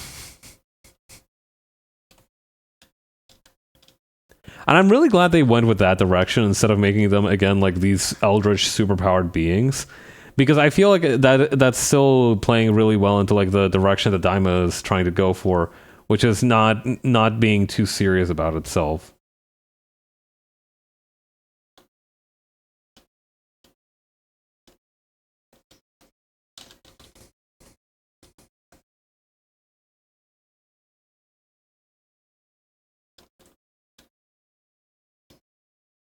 Yeah, dropping more Majins and making them immediate idiots.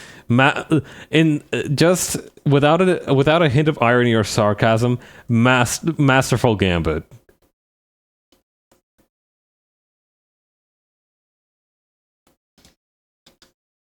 Because the thing is, they're not like it's not like in Dragon Ball where they had to be on shonen pacing or whatever, right? They can take their sweet time.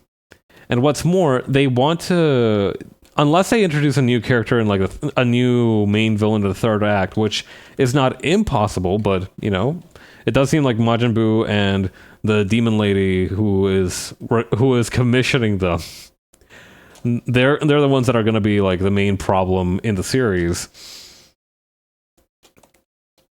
I don't know. Having your villains be entertaining is really important. Especially if you've established them like this early. It's one thing to make them a threat, but it's also another thing to make them very entertaining.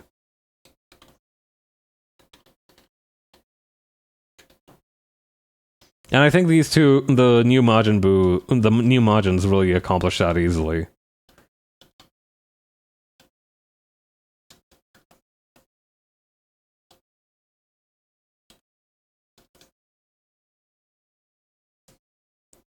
It is, again, really I fully expect the coups to combine to be a threat. That's a good idea, actually, because I do think that they also dropped that foreshadowing that there's like these bugs that let you fuse with 3 people instead of just 2. So it's possible that she's the witch lady is just going to keep trying to make more Majin Buu bad guys, and they'll eventually just keep trying to fuse together.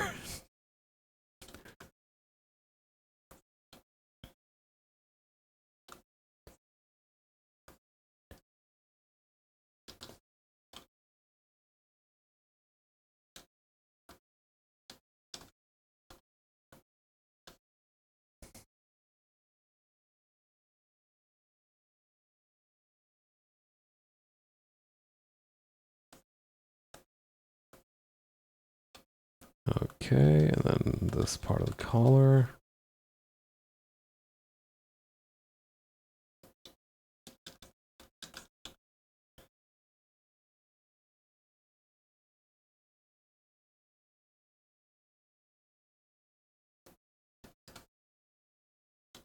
It would be really funny if the outcome of the Majin Kuus fusing together was not that they became stronger necessarily, but they became stupid twice.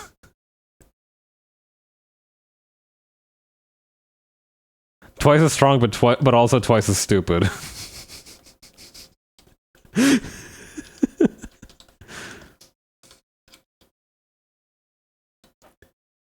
You put those two guys together and they straight up forget how to breathe, like that dude from Aliens versus Monsters.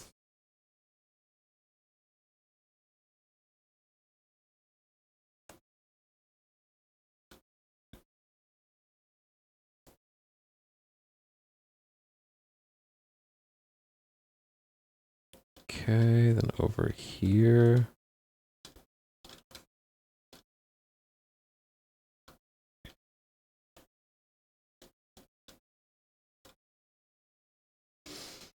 God, it really is kind of funny how, if you think about it, the plotline of the 2000s era DreamWorks film Aliens versus Monsters could have easily been the plotline for a rom-com dating visual novel, but I guess it's out of our hands now.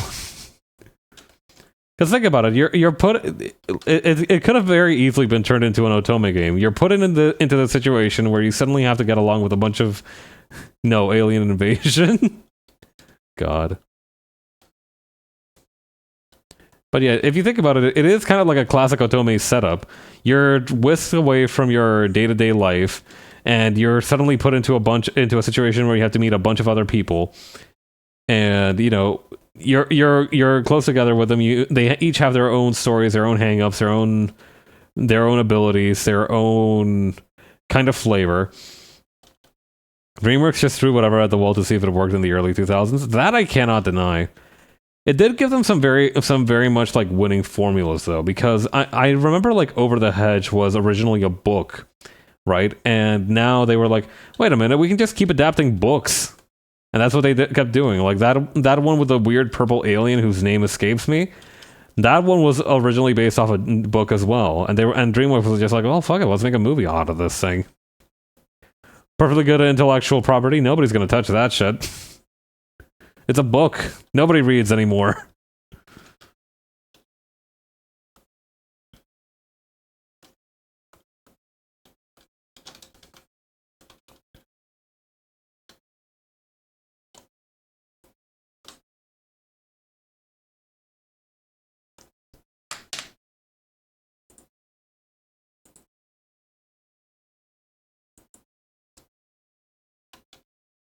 I gotta say, I might sound like a hater for this. I don't particularly miss the early 2000s era of animation. Like, there were some exciting things being done, but also there was some genuine dog water being released into the main sewers.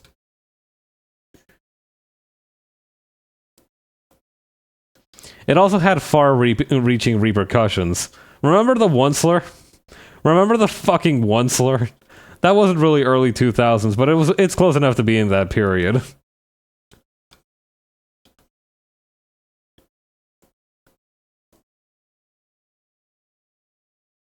Like, I know nowadays for both game dev and for animation, it's very difficult to make a living. But I feel like this desperation was not something particularly new. Like I feel like you could feel it even back then with these movies.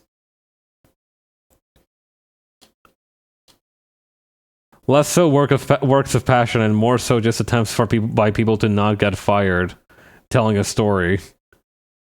Because it's true, I can understand a lot of love going into Megamind, for example. That seems like it could be something that somebody's labor of love, something that people were excited to work on. But for Aliens versus Monsters, like the idea of someone having a personal connection to that story and trying to tell that story through Aliens versus Monsters is just kind of painful to consider. My friends and I recently watched the 2001 sequel to the Rankin Bass Rudolph. It was bad. I remember there was this one movie. Hang on, I don't remember the name of it. It was also from like early 2000s. So CGI Christmas. No, not CGI. So early 2000s animated Christmas movies. They had a dude running around on a spring. And I remember that one was just indecipherable.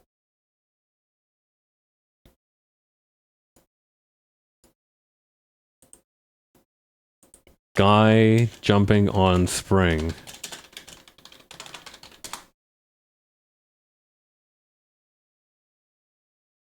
"11 Christmas movies you'll remember if you were a 2000s kid." Alright, fuck it, let's try it.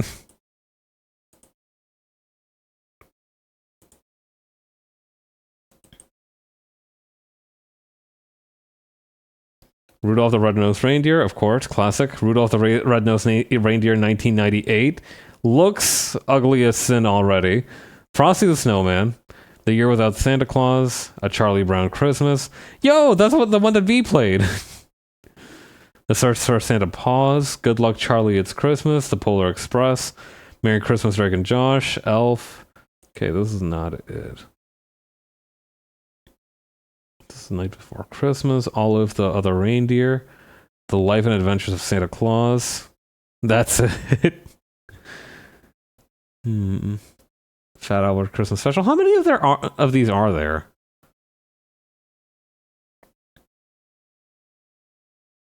The Bears Who Saved Christmas. Bahumduck. Babes in Toyland. None of these are it. There's a whole Christmas special wiki. Yikes. Hang on. Christmas movie. Rabbit, dog, laser. None of these ones.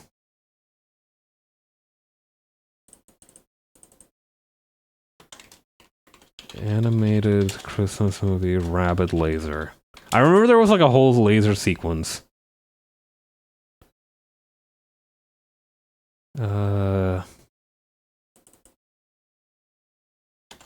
Character jumping on spring.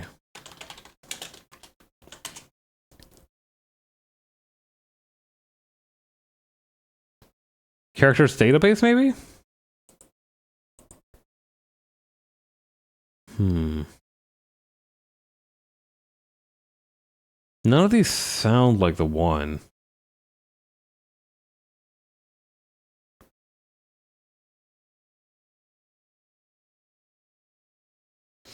The Fire Force Funko Pop list. I don't think there's anything I've ever wanted to look at less.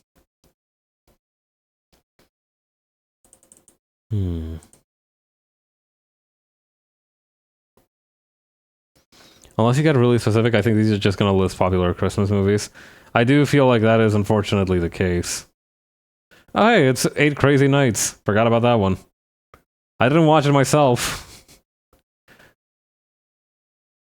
Thomas and Friends: A Christmas Engine, Santa's Workshop, Santa's Apprentice, Rudolph, A P.E. Christmas.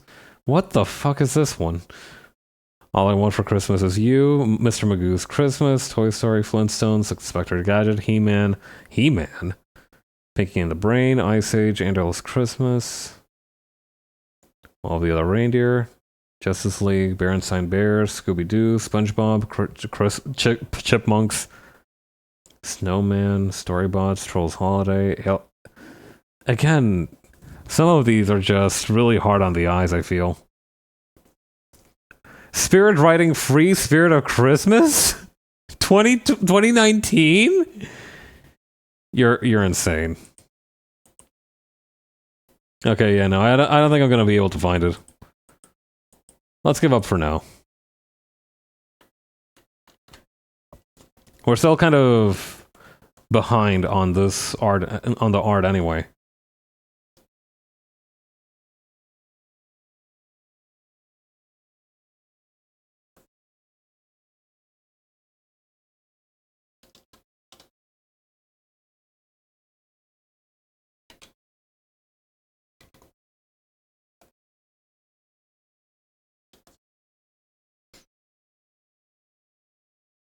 But yeah, I remember the movie itself had very much like the vibes of that one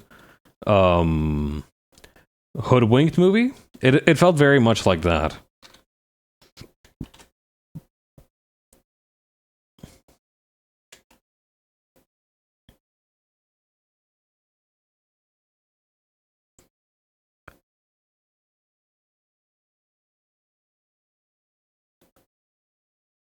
Okay, then putting this one over here.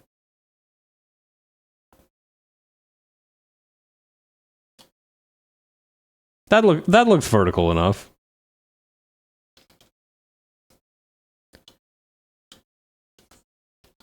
Me at the rocket testing factory.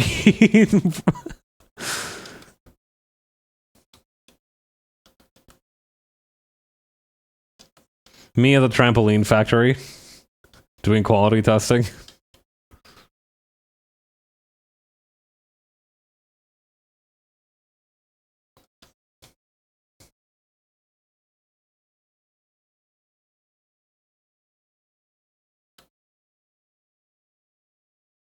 Okay, then over here.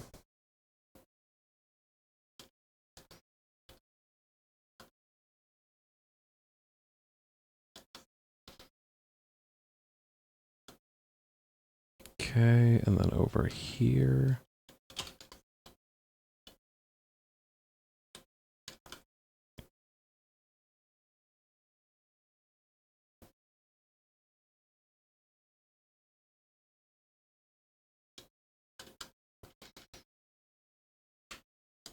Then adding this here, this here.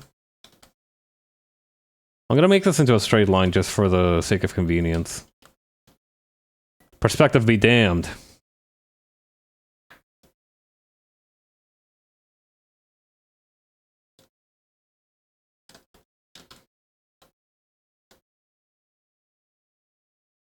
Come on. There we go.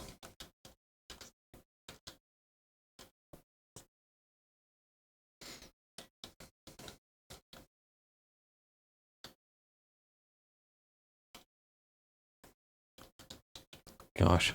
I don't even remember what I was really, like, doing at this time last year.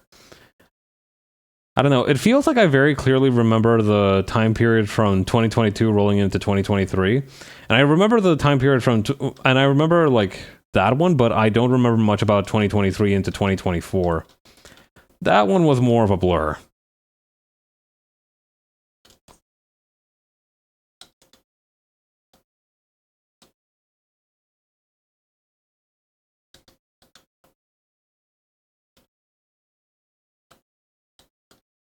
I'm gonna move this one just a tiny bit to the left, just so it doesn't create a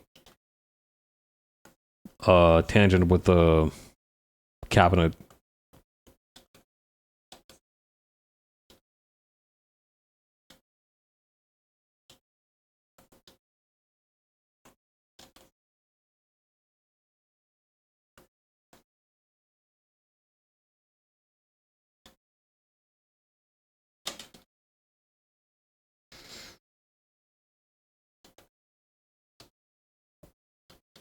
Putting the gift like that reminds me of the Movistar logo.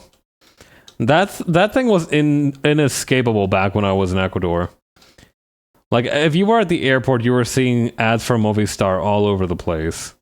I don't even think it had particularly good cell service. For reference, Movistar is like the name of a cell provider in South America.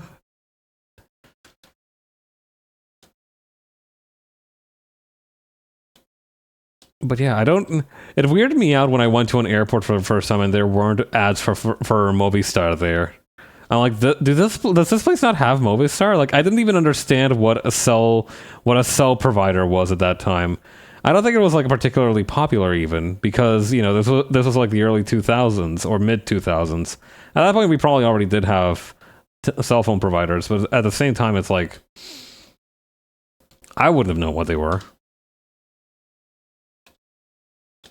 The universal experience has now vanished. God. Because of woke, presumably.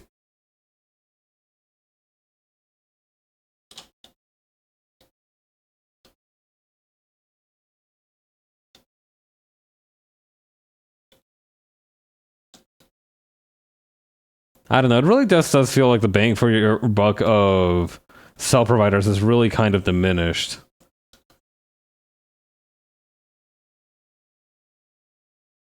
Like at one point it was like, you're telling me I can have the whole internet in my hand? Golly, mister. But now it's like everywhere has Wi-Fi and cell signals are just not being able to keep up, and it just feels or maybe it's just because I have a crappy provider who doesn't really have much in terms of like good cell service. So maybe I shouldn't try to generalize this too much.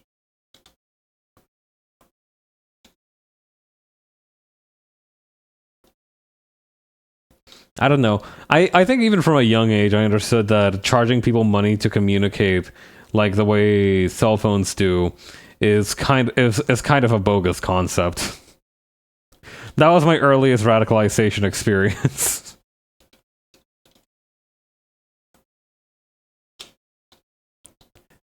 My old friend Movistar has now become the enemy.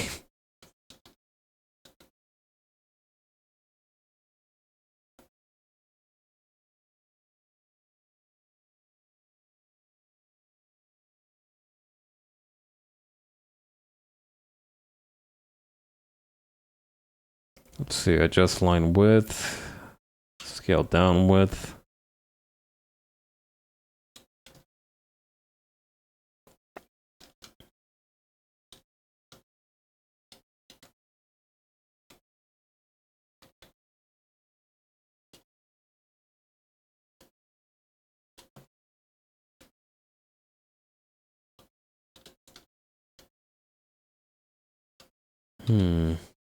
Something about the perspective on this plug is throwing me off. Something that I should have done as well when I was shifting over from the sketch to the final line art, I should have blurred the sketch. That's something that I've been doing recently that has been really helping me to just be more loose with my art. It's just blurring the sketch before I move on to the line art. Oh well, too late for regrets.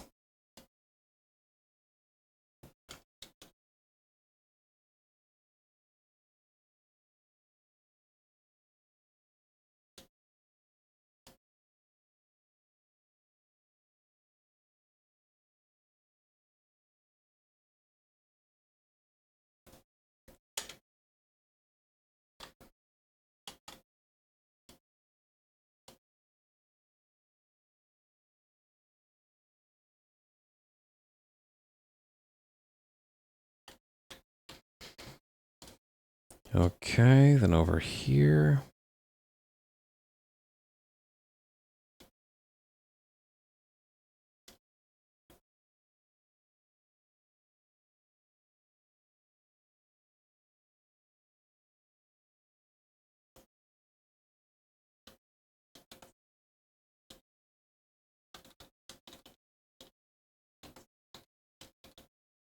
Thankfully, the console here isn't too complicated.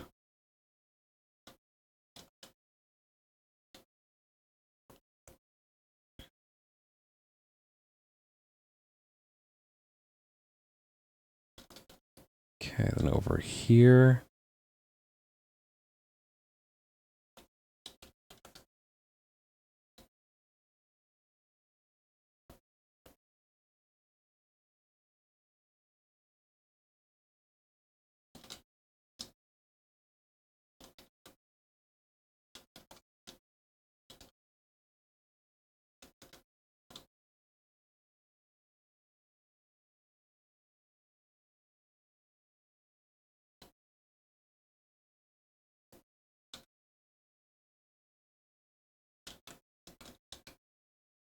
I think we should try to at least finish the line art today. We can pick this back up sometime tomorrow.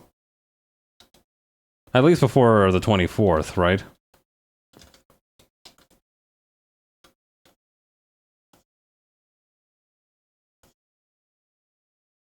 Yeah, we got time. We got plenty of time.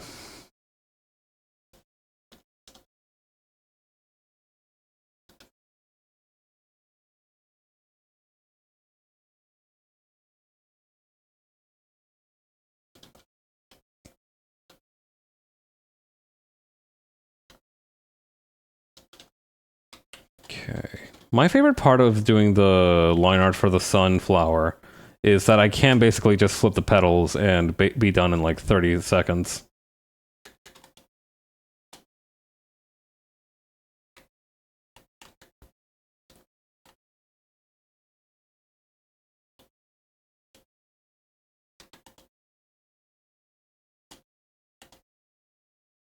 It's like he's got 8 beards growing out of its face.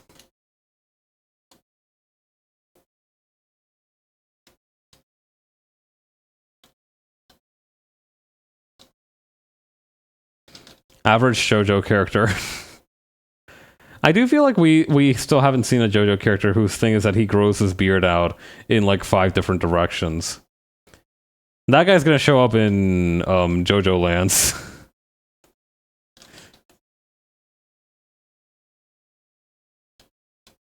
Something that struck me the other day, actually, while I was thinking of Bloodstained, I am being quite captivated by the game. I'm glad that I put it up on the poll and that it won.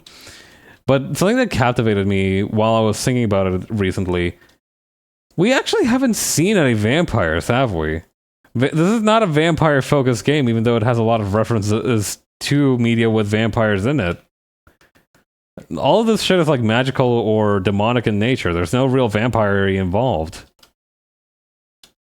Feels a little weird. I think like I felt like I Mandela affected myself into being like, oh yeah, we should put like there's vampires in here for sure, for sure. But no, there's no vampire. No vampire anywhere.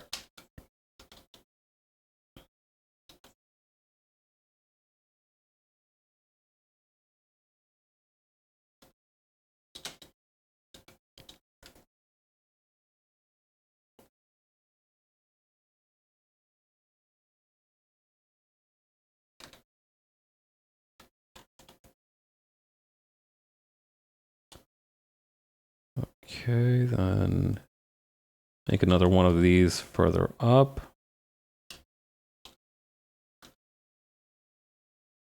But yeah, it was kind of a weird realization.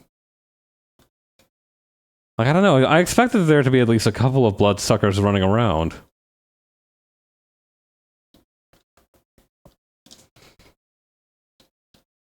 But nah, all demons. Hang on. Christmas light. What do you call it? Clip art. I want to check something real quick. How do people generally stylize Christmas lights? Okay. Huh. Okay. I understand. Or well, no, that's just one example though. I was gonna say, so if I could direct your attention to the browser source. So for this one, for example, this one makes sense, but it's also that one of the lights is just connected to the it skips one basically. But then yeah, this one just has normal wire. I think I could get away with just doing normal wire. Okay, I've got an idea then.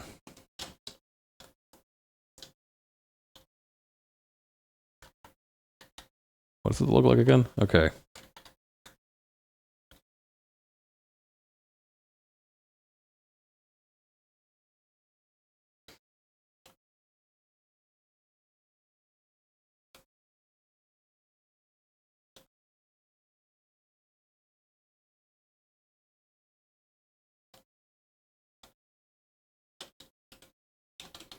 It's a bit big, but we can make it smaller.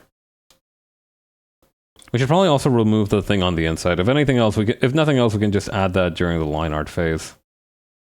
Still a little bit big. What we could do is we could make the base just a tiny bit smaller.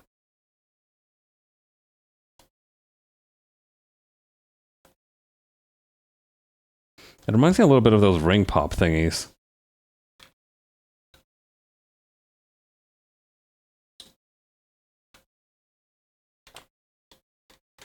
I feel like it's been quite some time since I've had a ring pop.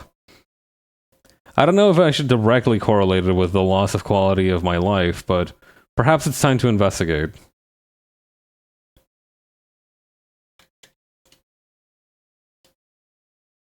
Recently I did buy some ice cream mochi, the treat of childhood yore.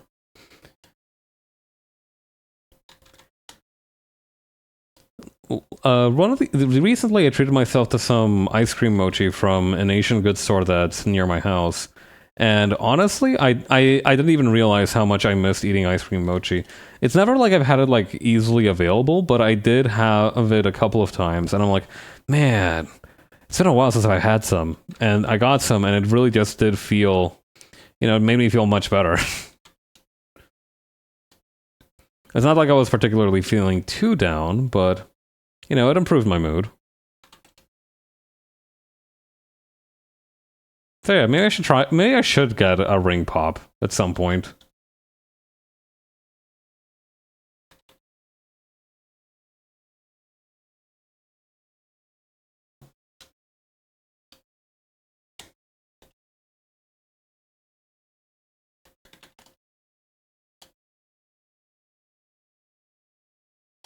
And here's the clever room. Bro's got the console in his room. Yeah. I have some kind of weird cassette. This is a cassette futurism equivalent of like having a PlayStation 5. Just two buttons, a knob, and a trackpad. All you need. Also, hi Ryan, how you doing?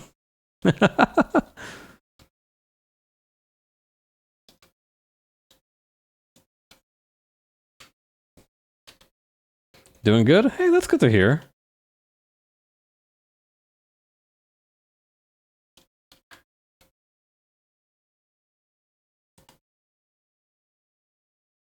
You been getting CSP login bonuses? I actually forgot to get mine for today. Thank you for reminding me.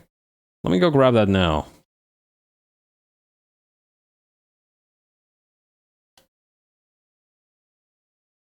I don't know when these are set to expire, but I'll probably be able to use them up for the most part before the end of the season. And the good thing is that you can probably miss a couple of days, too, is because the login bonus period is longer than the actual number of login bonuses you can get. There we go. I have currently accumulated 60 Clippy. Hang on. Saying Clippy made me imagine a horrible situation. I almost don't want to speak it into existence, but I kind of need you all to bear this burden with me. Imagine if to clip something on Twitch, you needed to pay a microtransaction fee for a premium currency known as Clippy, and you would be able to exchange 10 Clippy for an equivalent number of seconds per clip.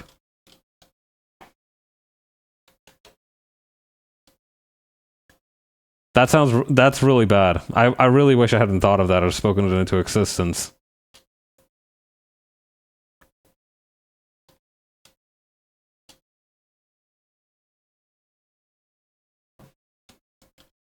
But yeah, I doubt that they would be so foolish. The thing is, right, that's a nightmare world scenario, but at the same time, it's very unlikely to happen because any clips that you do create from Twitch are basically free publicity for them. Like, that's the one reason I'm convinced they're not going to try and fuck up clips ever, is because that's literally one of the main ways people are like, oh, I should check out the site this is originally streamed from.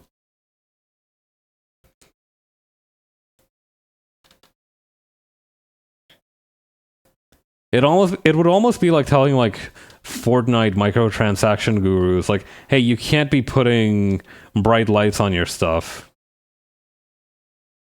without paying a licensing fee. for Fortnite palette bright lights. And it has to be in this palette, by the way, or else we will kill you. We will ban your content from this game.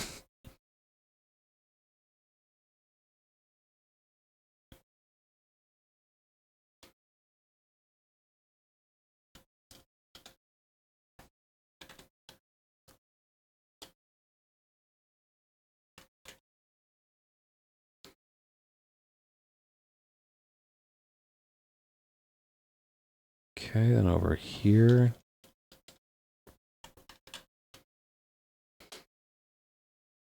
Hey Ryan, I'm kind of curious, as an artist that also does seem to be collecting the CSP login bonuses, what do you usually spend your Clippy on? Because for me, it's more of a situational thing where I'll be like, oh man, I really need this asset. Oh, I bet the asset store will have it. And you know, if there's not a free one, I usually just fuck along. But if I see one that is paid in Clippy, I usually do just try and grab that one if it's more convenient. Weirdly enough, I feel like the thing that I spend the least amount of time searching for and buying from the Clip Studio store is brushes, because I usually just stick to my modified G-Pen brush.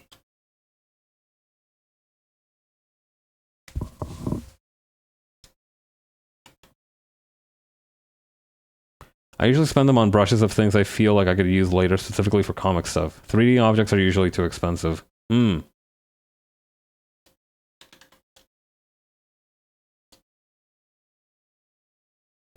Yeah, sometimes I also spend them on poses as well. Theoretically, you could I mean, this is true for a lot of things you can buy on the asset store. If you just wanted to work on a pose yourself, you could eventually get that done. But it's nice to have other people's ideas on tap. Like the other day, there was a free download for like poses with swords, and they seemed really interesting, so I got those.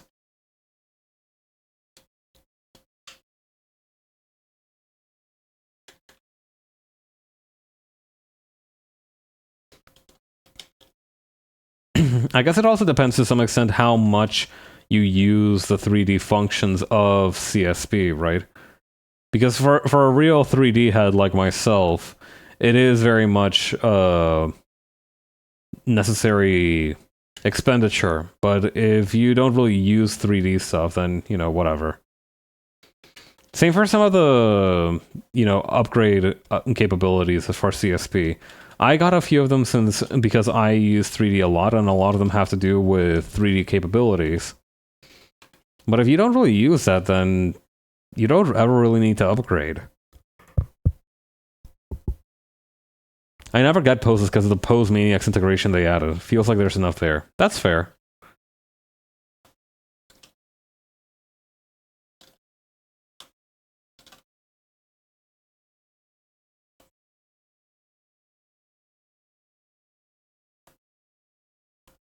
Come to think of it, it's been a minute since I checked out the Pose Maniacs integration. Is the site usually updated, or do they have like... Since you seem familiar with it, is it like something that they regularly update with new poses, or is it like a search function that you can use for Pose Maniacs? Because I remember when I was browsing it, I could only ever see like a couple of the same poses every time. I got no idea, but there's already a bunch of poses. Yeah, I guess that's true. You don't really need to worry about them, since most of them are already present.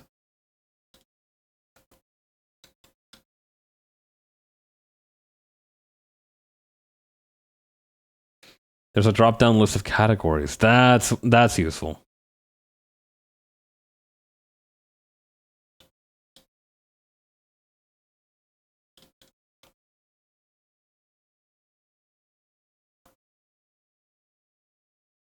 Okay.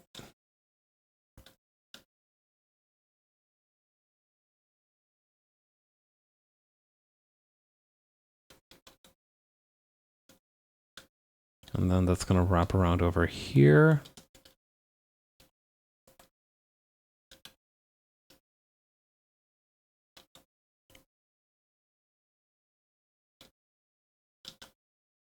Okay, and then this one's going to be over here. And that should just about complete the line. All right, we can work on those next time. You know, I forgot to extend the bed. Hang on. Same voice as forgot to crucify the dog. I forgot to extend the bed. Somehow it feels like that's not even the first time I've said that.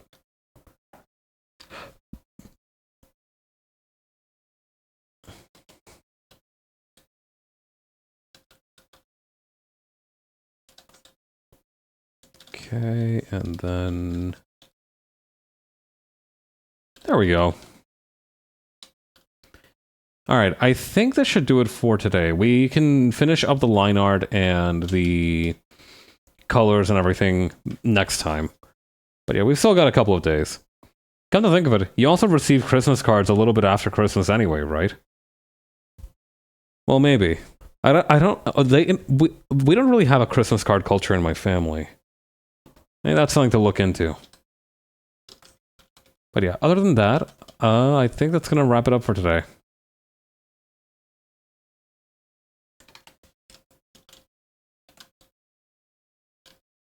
Oop, hang on.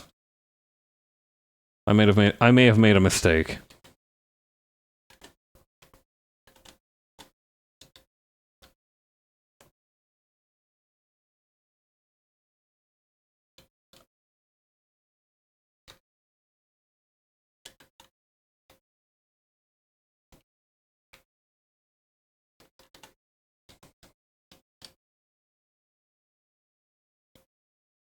Yeah, we'll have to put those guys back eventually, somehow.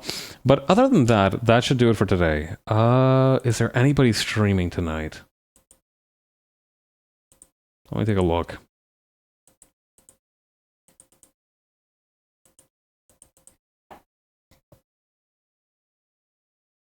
Oh, Set's online. Alright, well, let's go on over to Set's channel. Alright, everyone, take it easy. Thank you for stopping by, I really appreciate it. And we'll see you all next time. Later. Bye. Happy holidays.